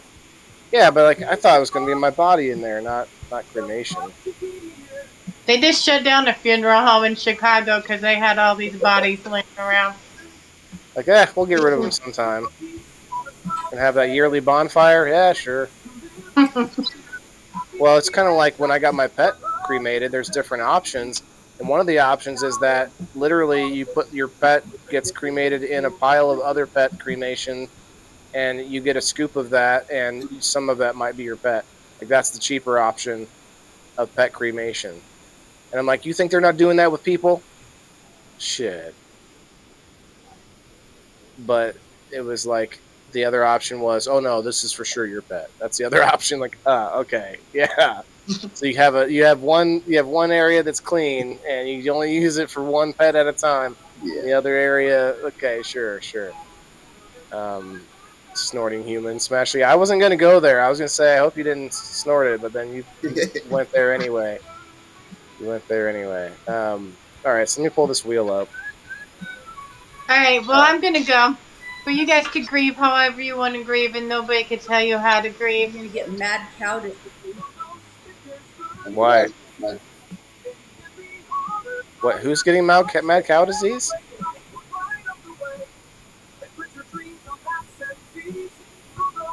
Oh, from the snorting of. Okay. Snorting humans. Yeah, I was like, what? I missed something. All right, wheel of names, and we're gonna do the door prize here soon too. We got 18 on the Rumble. I'd like to get to 20, but I did say earlier that we're doing it regardless tonight because I've had a really good night with the technical side of things. As you guys have seen the last couple of days, man, there's stuff that just happens to me when it should not be happening. Technically, I'm not a genius, I'm not a whiz, but I'm fairly somewhat decent with the tech stuff. And man, just been stuff with the Rumble Studios and this and that. But tonight's been pretty good, gotta say. All right, I think I checked. Nobody's been added except Diane. I didn't put your 15 on there yet. This is for the Indoor Farmer subscribers. Go sign up on the indoorfarmer.locals.com. On Rumble, you can just hit that join button underneath there. You can also join the community for free, but then it's $2 a month if you want to be on this wheel. It says intact body pods are still being tested, are not yet available. Aha! Yeah. Yes. I can see that it wouldn't be available because there's like a lot of germs that go with burying a body live. Like Yeah. you can't just be buried in the ground anymore. There's a lot of stuff that goes with No, that. I My mean, mom wanted an immediate burial. You have to, if you want to be buried without being embalmed, you have to be buried immediately. You have a certain amount of hours and or yeah, days. Oh, you still I didn't think you were allowed. I thought you had to be embalmed. I thought you'll there was still like a can really blow up, right? Like swell up. Yeah, yeah. yeah. Well, Well, you it's can't have a showing. You can't have a funeral. unsanitary. That's why they do the embalming so that you can have a showing or a funeral where part of the lid is open. Yeah. Where the hell did I put my pen, guys? Like Where's my a pen? friend of mine, his dad just passed away last Friday in El Paso, Texas, which is just over the border of New Mexico. It's like a 30-minute drive over the border. And they had a certain amount of hours to be able to transport across state lines to the funeral home.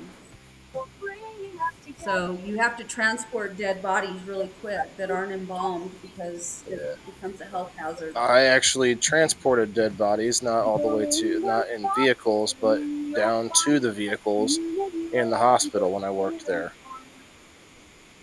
And we had a moment where there was a dead body that had, or a cadaver, who I guess it's a little bit more polite to the dead. And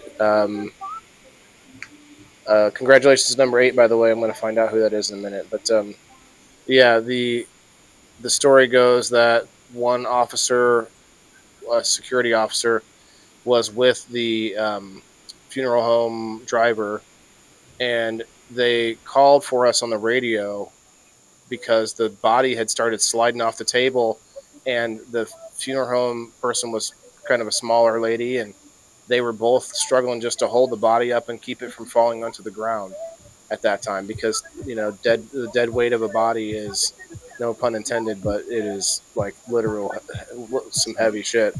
And so I was the closest person. I had to run and help them get it in there. I've also been in surgery where I've had to help hold people's legs while surgery's happening, and it's like that person had just passed, and I had to help get the body out as well, and a bunch of stuff like that. So and I can see. Does anyone else hear like background fuzz? I hear a fuzz. Yeah. I Can you both mute yourselves, and I want to see if it's one of you, just in case. Just curious. How See do I what mute? happens. The button at the bottom, you see the picture of the microphone. I can mute you too. I just wanted. Yeah, it is. It's on Kim's side. It's just some fuzz, and we've dealt with it for an hour and a half, so it's no big deal, Kim. But I was curious the whole time. I didn't want it to be I think it me. just went away. Yeah, because because she came. Oh, you muted and unmuted, and it's gone. Yeah, she's Okay, unmuted. nice. That works. I should have asked earlier. I was like, I try not to be too rude. I'm like, Well, I could hear it, and then I couldn't hear it for a while, and then I could hear it again, and then I couldn't hear it. So it it does. might have to do with me sharing in the audio for the music. I have to share the whole screen in, Anyway, I digress. Let me check out who won this. Number 8. Number eight, and then I'm going to set up for the door prize. Remember, I said earlier, you will have to be here to win this one.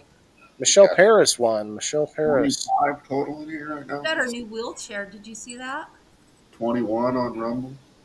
Who got a new wheelchair?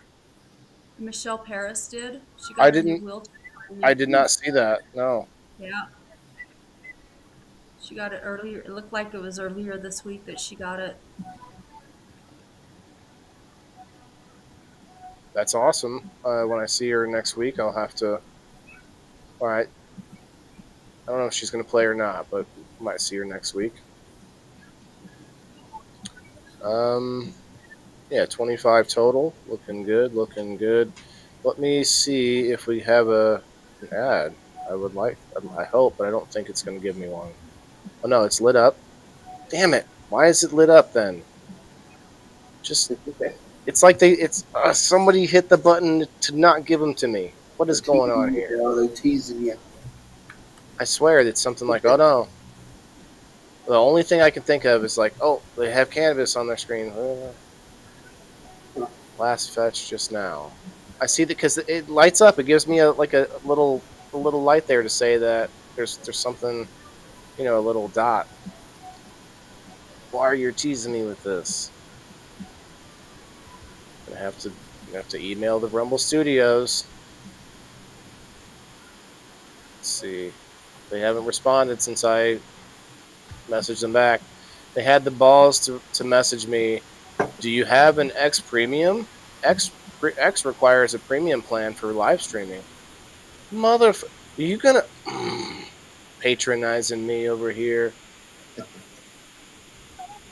Oh, here it is. It showed up. It's here. I had to just leave it there for a minute. Holy cow! Okay. All right, kids. We're gonna subject you to this for the first time. It went down. It went down. Why did it go down? It was up over. So the offer goes up depending on how many people are in here. Okay. So I can decide which side of the screen. Okay, left side. 3 on the Rumble. I was really hoping to get 2 more if it unlocked that second level. I think that's what brought it. It was $1.32, and now this offer is $1.14. So you guys are about to read $1.14's worth, and that's that. Could you mute Kim for me, please? Is that something you can do? I think so. Thank you. All right, this is for $17.75 coffee. Okay, this is what we're talking about today. $17.75 coffee. Offer does not match billing earnings. What does that mean? I don't think I does can. not. Oh, I see. I have to hurry it up. Okay, here we go. Okay. Weak coffee is for the weak. That sounds about right. That Rumble. But you said you can't. Let me. I'll do it real quick. Yeah, and if you could mute too. Yes, you had some background as well. All right, I want it to be nice and clear for the folks at 1775 here. Weak coffee is for the weak, and at Rumble, weak has never been part of the mission. No fillers, no fraud, and no settling for mediocrity, just like 1775 coffee. Let's go. It's single origin, small farm, hand-picked, specialty grade coffee that stands for quality, free speech, and calling out BS when it matters. Okay, I'm with it. Forget stale, mass-produced beans roasted just enough to hide the flaws. We know about that in the cannabis world, you know what I'm saying? Dark roast hits like a Trump tariff. Oh, snap. Medium roast keeps it bold without the bitterness and vitality mushroom blend. Real energy and lasting focus. No synergetic or no synthetic garbage. Okay, jeez. Yeah, no synthetic garbage. I'm down with that. You know that. For K-Cups, pods, whole bean, or fresh ground coffee, go to 1775coffee.com. Use code STUDIO for 15% off. And start your morning with coffee that stands for something. You got to stand for something, or you'll fall for anything, right? They say. And every dollar spent enters you to win a Cybertruck and $30,000 cash. Every dollar spent. Oh, are you serious?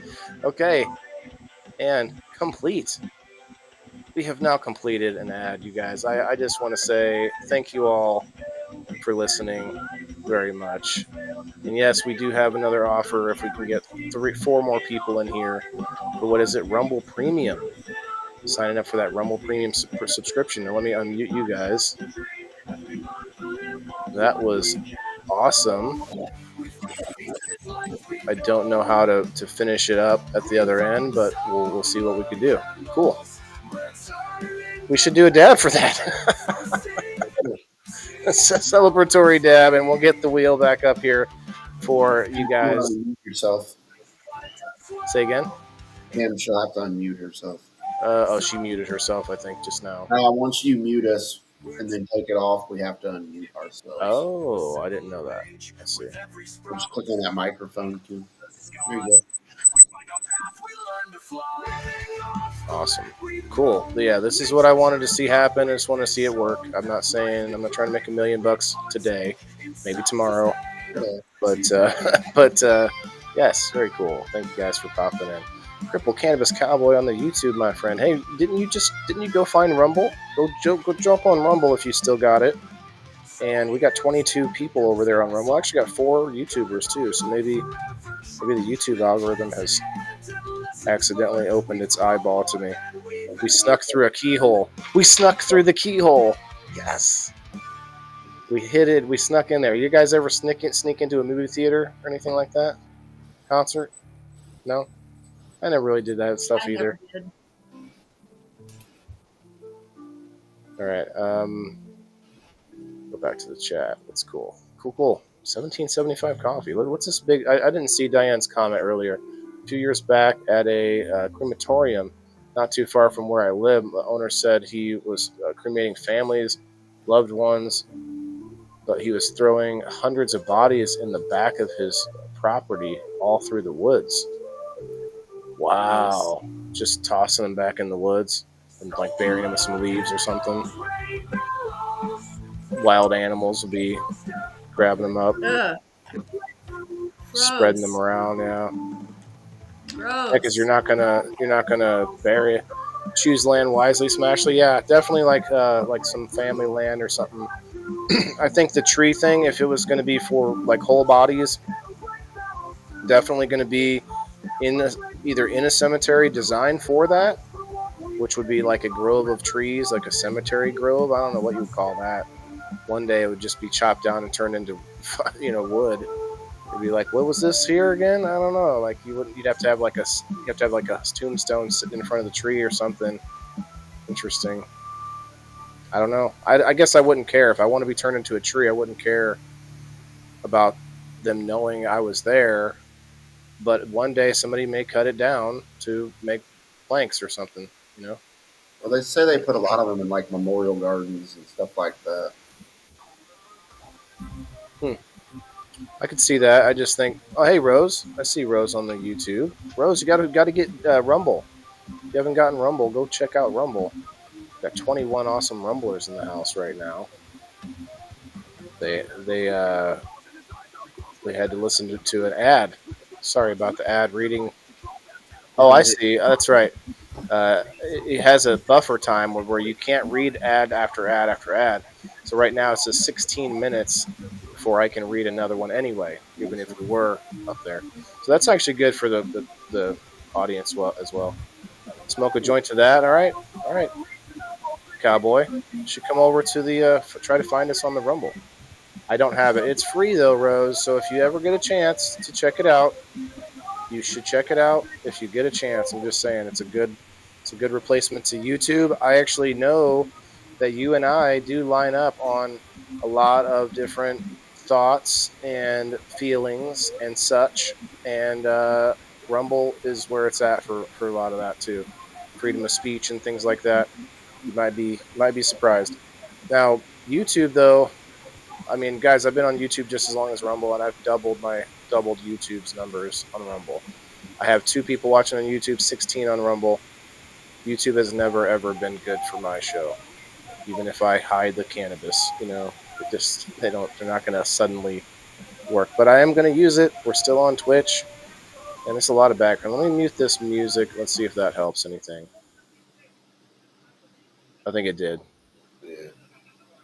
Sorry about that, everyone.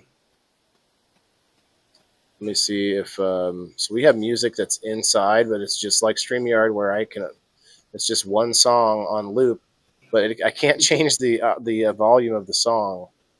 So I'm gonna I'm gonna do this.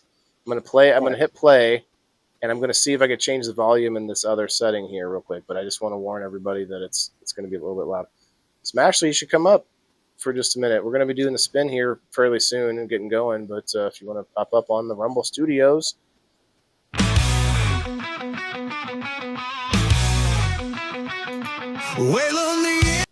Okay, that's pretty loud. I can't change this. I just tried to change the volume, but I couldn't. So won't be doing that again. Okay, so let's get the wheel up here. I was going to do a dab, but then set up the wheel. We're gonna skip people from the. I guess we'll get to YouTube as well. Actually, doing some classes for spiritual healing and coaching. Just got to get over my camera fear. Okay, very cool. Well, Rose, you're always welcome on People in the Boxes, even though we're not on the Foos book for now. And when we do get back to the Foos book, I've been talking about it openly. You guys know. You're not going to see the whole show on Facebook anymore. Even when I get live streaming back, it's going to be maybe half hour to 45 minutes on Facebook, and then it's going to be go find us on Rumble. And just like tonight, I will add the YouTubers in, but mostly I want to make this door prize about the Rumble. But for you, Rose, and for you, Cannabis Cowboy, I'm going to throw you both on the wheel. But actually what I'm going to do is everyone who is listening right now who wants to get in on the door prize, I want to see a hashtag WTIF in the comments. I'm going to share the wheel in real quick, which the entire screen without audio. Here we go. Ooh, I just pull it up immediately, and my mouse decided to stick. Here we go. I want to see hashtag WTIF in the comments right now, and I'll put you on the wheel. I want this to be a participation door prize for people who are actually here right now.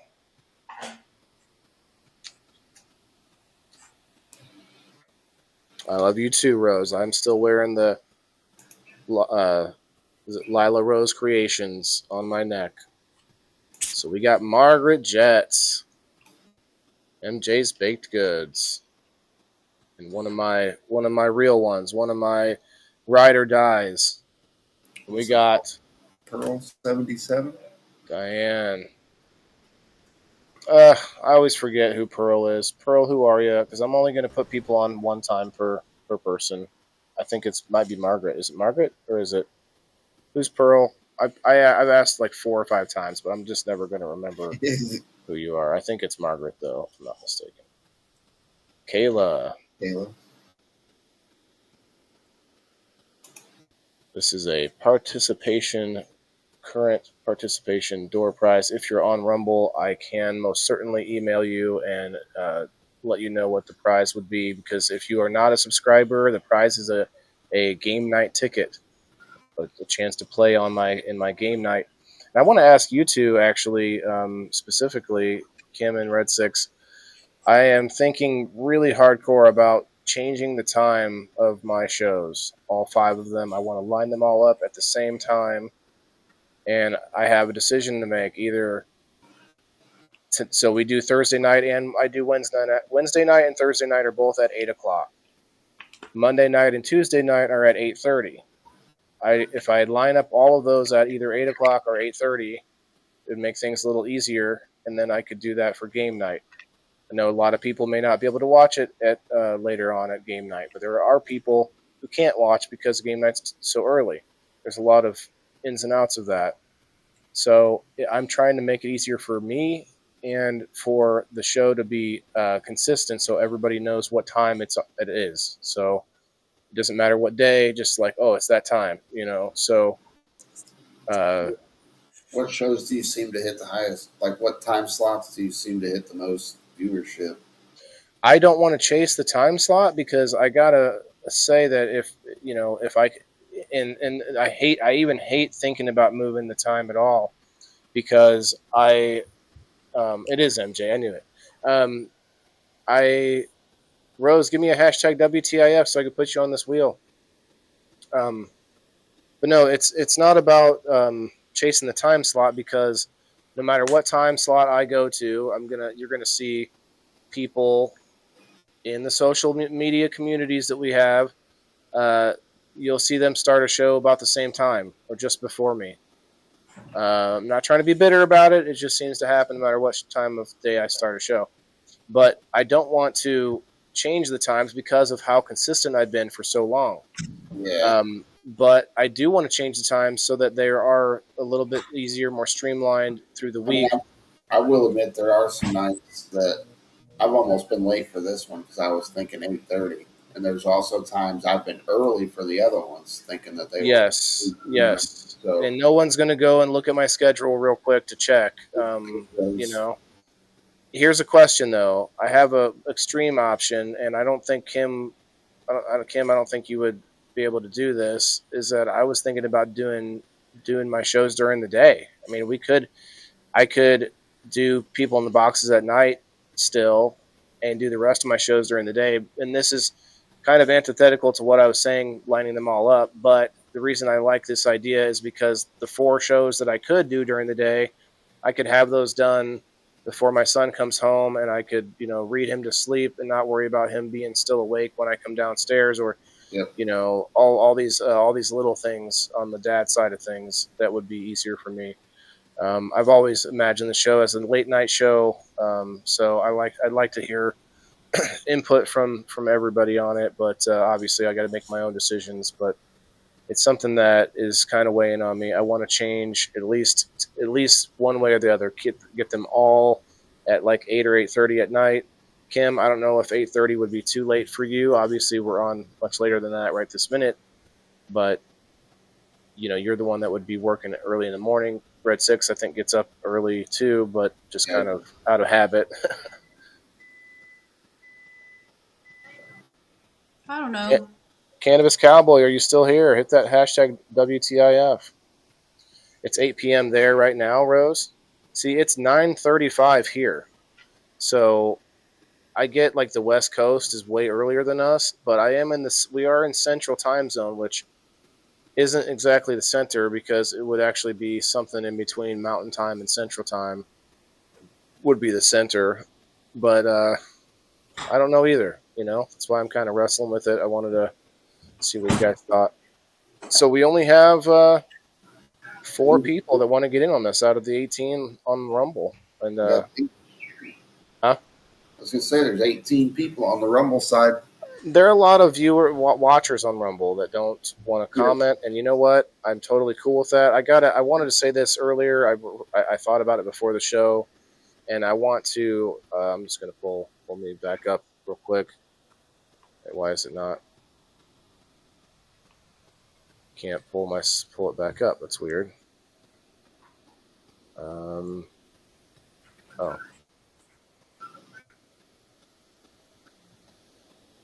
That is weird. Whatever.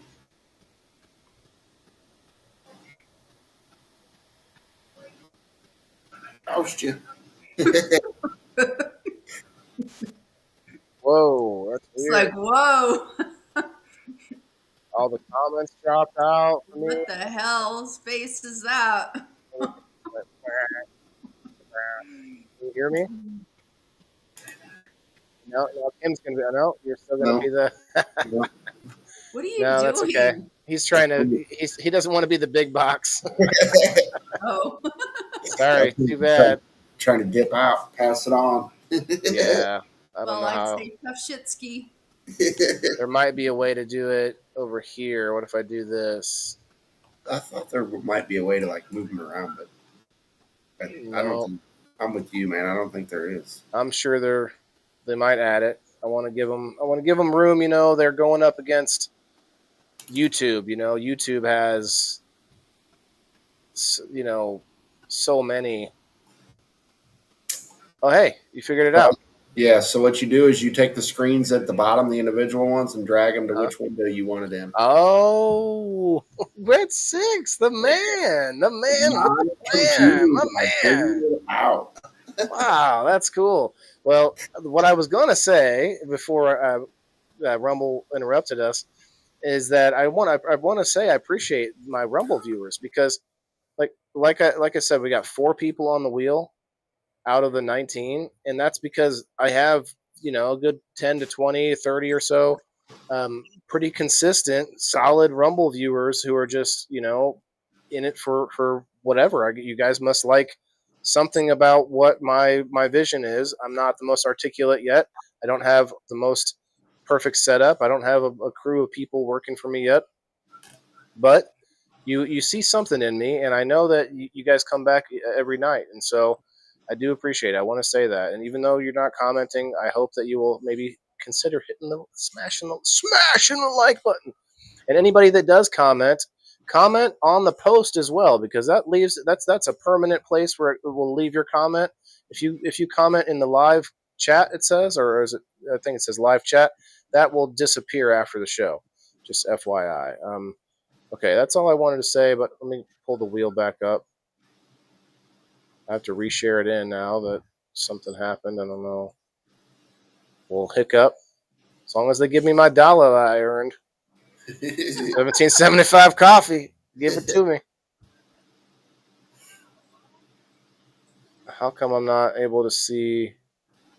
Do you see the wheel on the screen? I see the wheel. I do not see any comments now, though. They're all gone. My other screen, which is also in the studio, is like lagged behind. It's funny. Um, You're you're in lagging. Georgia, 11 o'clock in Georgia, Diane. Wow, seems like a hour away. It's 9 o'clock here in New Mexico. When you have got it, don't worry about that. Waylon, you've got. Oh, well, well, thank you, Kayla. I haven't even done shirtless yoga yet this summer. Uh, okay, we're gonna spin this for all 4 of you lovely door prize deservers. Door prize deservers. That would be a mouthful to say all the time. Red Six, a little bit of promotion. We didn't actually see who won the prize tonight over on Boots to Bushes. Um, I had it earlier. I waited. I Rob waited too long. is his name. A gentleman from New Hampshire, actually. Oh, awesome. Yeah. But the other thing is, we got the 427 coming up over at Yep. Grow Up Gardens Yep. in 420 Pekin. back over at Grove Gardening. It's Yeah, going to be on 427, though. We're going to have some live music vendors. I'll be there. Waylon's going to be there. Hopefully, we see a lot of other people there. Yes, sir. I'm planning to be there. I'm going to a Comic-Con this weekend with my son. Okay. So if you're bored, man, his mom's coming, and it's like Peoria Civic Center, I think. It's an interesting time. It may not be your scene. You got time Again. to add DC to the wheel real quick?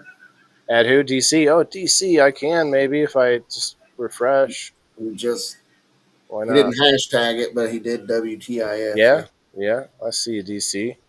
DC's been up on the Rumble Studios in the after show, which I don't think we'll have tonight because my son is bouncing around still upstairs. We're reading this book I bought him, a Popeye book, man. It's a book full. It's 170 pages of like comics, different Popeye comics, and he's just digging it, man. I'll go upstairs and catch him reading it himself. Come on to Illinois for your birthday, Kayla. Kayla, it's awesome. 427. That's your birthday, Kayla. Come on down. DC Sweets. DC is going to be there. Won't you, DC? Good to see you. You're still good to judge that, right? The grow off portion. Oh yeah, yeah. I plan to be there regardless, so I don't remember Well, what the I deadline said for I would do. entries on that are the 13th. So we're gonna have a little get together probably that day, and get all the judges their stuff so they've got ample time to On the stamp. 13th. Yes. Okay, yeah. Try to remind me. That's So you'll have about 2 weeks something I wasn't thinking about. to do all your judging. We'll have a little sheet, you know what I mean, take notes on stuff like that. So Rose, thank you for the compliment. I do try. Sometimes I get a little bit complainy, but I try not to. Definitely going A to be there, little bit. DC. Yeah, a little whiny sometimes. I try to remind myself that what I have now is you Margaret, know is amazing. The life I live right now is even despite the issues I might have, considering everything, pretty we good. are pretty lucky. Yeah, I Margaret is here, and thank you again, Margaret, for all that you do. Door prize. Shouts out last night. Kim Marston won the number wheel, and we had nobody won the door prize on Tuesday. Margaret. I don't know why I write out Margaret instead of just putting MJ, but I write out Margaret every time.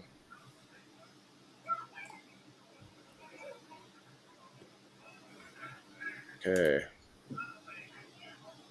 Yeah, well, that's probably going to do it for us, guys.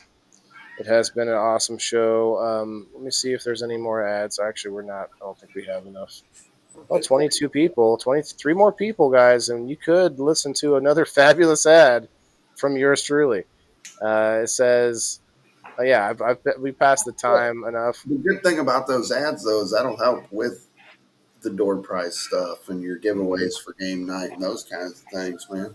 Yeah, imagine that being tagged or attached to something on Facebook where the numbers just got you the ability to make extra cash, the numbers of people being in there, and then that becomes a giveaway. Yep. And boom, we can do that right here on Rumble. So, Who knows um, if those companies see that you're giving shots out as on your shows, they may become sponsors. You never really know. true, and also I might find companies by reading their ads a bunch of times, like, hey, I'm going to check into them, and I might end up, might be a something to look into, talking to them directly. Like this next one will be the ad for Rumble Premium, and then there's one after that for Truth Social. I know that was still going on, and then there's one for 5G Free. 5G Free is the name of the next company. And then you got one for Positive. Positive. It's something with pets, I'm guessing. You have a Yeah. dog. We've all been there. Up goes for full energy. Yeah. Okay. And then then the very last one. Be naked. Be naked. Oh, that one sounds good. Terry. Terry, thank you, man. You missed the door prize. I'm doing the door prize for people who are actually here now. Because just hitting that like button, it doesn't help to move the needle as much as actually having the numbers in the seats. And I'm still going to do the number wheel for my subscribers without having to be here. I think that's important, and I like that you guys go to locals and participate. I actually do want to do another dab here. You guys don't have to stay if you don't want to, but since I've been, I'll hit bowl one time, yeah, yeah, and then I'm probably gonna hop down. My medicine's kind yeah, of kicking in a little bit. getting you kind of sleepy. Yeah. Him feel sleepy, sleepy. Oh. What do you do? Do you pass out watching TV, or are you a No, actually, so it's kind of funny you mentioned that. I just finished my sleep study group with the VA. If you have insomnia, I would highly suggest you oh, hook up with the doctor there and take this sleep okay? study group that they have. Pretty interesting stuff. And I have eliminated electronics from the bedroom. That was one of my issues with insomnia. I mean, my phone is still there, but like I don't watch it on my tablet. I do not have a TV in my room. I've had to learn to train my brain that bed equals sleep. You know what I mean? So So my bed is electronic. Where do I go from there? does it Plus, I track got like a humidifier in there. I does have. it track your sleep? I mean, like stuff where I can surf Facebook or endless scrolling type of stuff or watching videos. Oh, Um, I see. Stuff that leaves your brain stimulated to where you're not going to be falling Did you have a asleep. TV in your bedroom No, but I used to watch like movies and stuff on my on tablet. tablet? Yep. So I've eliminated I that have out. a TV in my room, but I don't watch it at night before I go to bed. I watch it in the morning when I wake up. See. Like I turn on the local news and Yeah. uh, get the weather report, and I don't know. I don't really listen to it that much. Honest, I don't really watch the TV that much. I listen for certain things. So Interesting. I do use my phone a lot, but like I don't use my phone. Kayla I asked don't if we're I don't doing the use after my show. phone to watch TV or watch movies or anything like that. I just go through and I what I use my phone for is to check my email and Hey, Mama Rochi. Facebook, and I play Candy Crush, but I don't do those before I go to bed. Well, I do Facebook before I go to bed, Yeah. but I don't. It's um, it's funny because when I at nighttime after the show, Yeah. I'm basically like Off. I my phone is like. yeah. But that's because that Well, was I'm gonna when we were go on Facebook, so it might be different now. Okay. Let me just answer. I'm trying to shut down anyway. But Kayla, I don't think I'm going to do an after show tonight. I want to acknowledge Mama Rochi and Cindy. Thank you for coming in. Wait, were you saying you're trying to leave, Kim, or were you about to say something different than you're like I'm going to no, go? no. When I get done here, well, I've got some chores that I have to do before I go to bed, but I'm gonna go watch the video that my niece's wife put out to find out what we're doing now with everything because she's been doing lives. I saw So Steve-O put out an update on yeah, I guess I'm so his sad. little So, grandson. Yeah, I didn't know anything God, about it until this when I saw this update a little bit ago. yeah. So yeah, At prayers first for they everybody. thought he had hepatitis. He had gotten. At first they thought he had. The thinking was that he had hepatitis A because he had had mononucleosis. They thought he had mono and got hepatitis A from mono, but now they're thinking it's a genetic condition. Uh, So I don't think they really know. That's just devastating. well, Poor little guy. Can't even imagine. yeah, I hope they can figure it out. But you Yeah. guys have a good night. I hope everyone. They did a But they did a liver biopsy on him to see, and they sent it to Chicago, I want to say, is what he said. So I don't know. I lots of prayers for that. Can't mhm, even imagine. um, I think we're gonna see a lot of changes in the health industry. So I'm hoping it's for the better. Maybe some things like that can get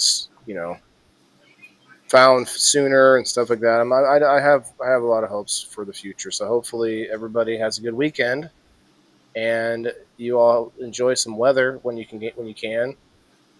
For those of us that can't, for those of us who may be bedridden or such. So try to enjoy it. Try to even if you feel maybe it's kind of painful to walk around. You know what? Sometimes just walk around anyway, kind of thing. I don't know. I'm rambling, but you get my drift. You guys have a good night. Thanks, Red Six. good Thanks, night, everybody. Kim. Let me shut this banner off before we. I don't want it to just be hanging out. Okay. And I think I have an outro still in here somewhere. Learning the new tech, man. It's been fun. Thanks, guys, for helping us with that. And we're going to keep that up. Keep up that momentum on the Rumble Studios. See you on game night over here on Rumble Studios. I will talk to you all later. Peace. Remember, everybody's got to eat. Good night. Yeah, this is for my green thumbs in the game. Wailing the indoor farmer, check my name. Sustainability, we about to reclaim. This is how we do it, keep it in the frame. I'm wailing the farmer, the indoor king. Living off the grid, what the city can't bring. Got my hydro set up, my LED lights. Growing all my greens, all through the night. Self-sustain, that's the mission. Growing my own.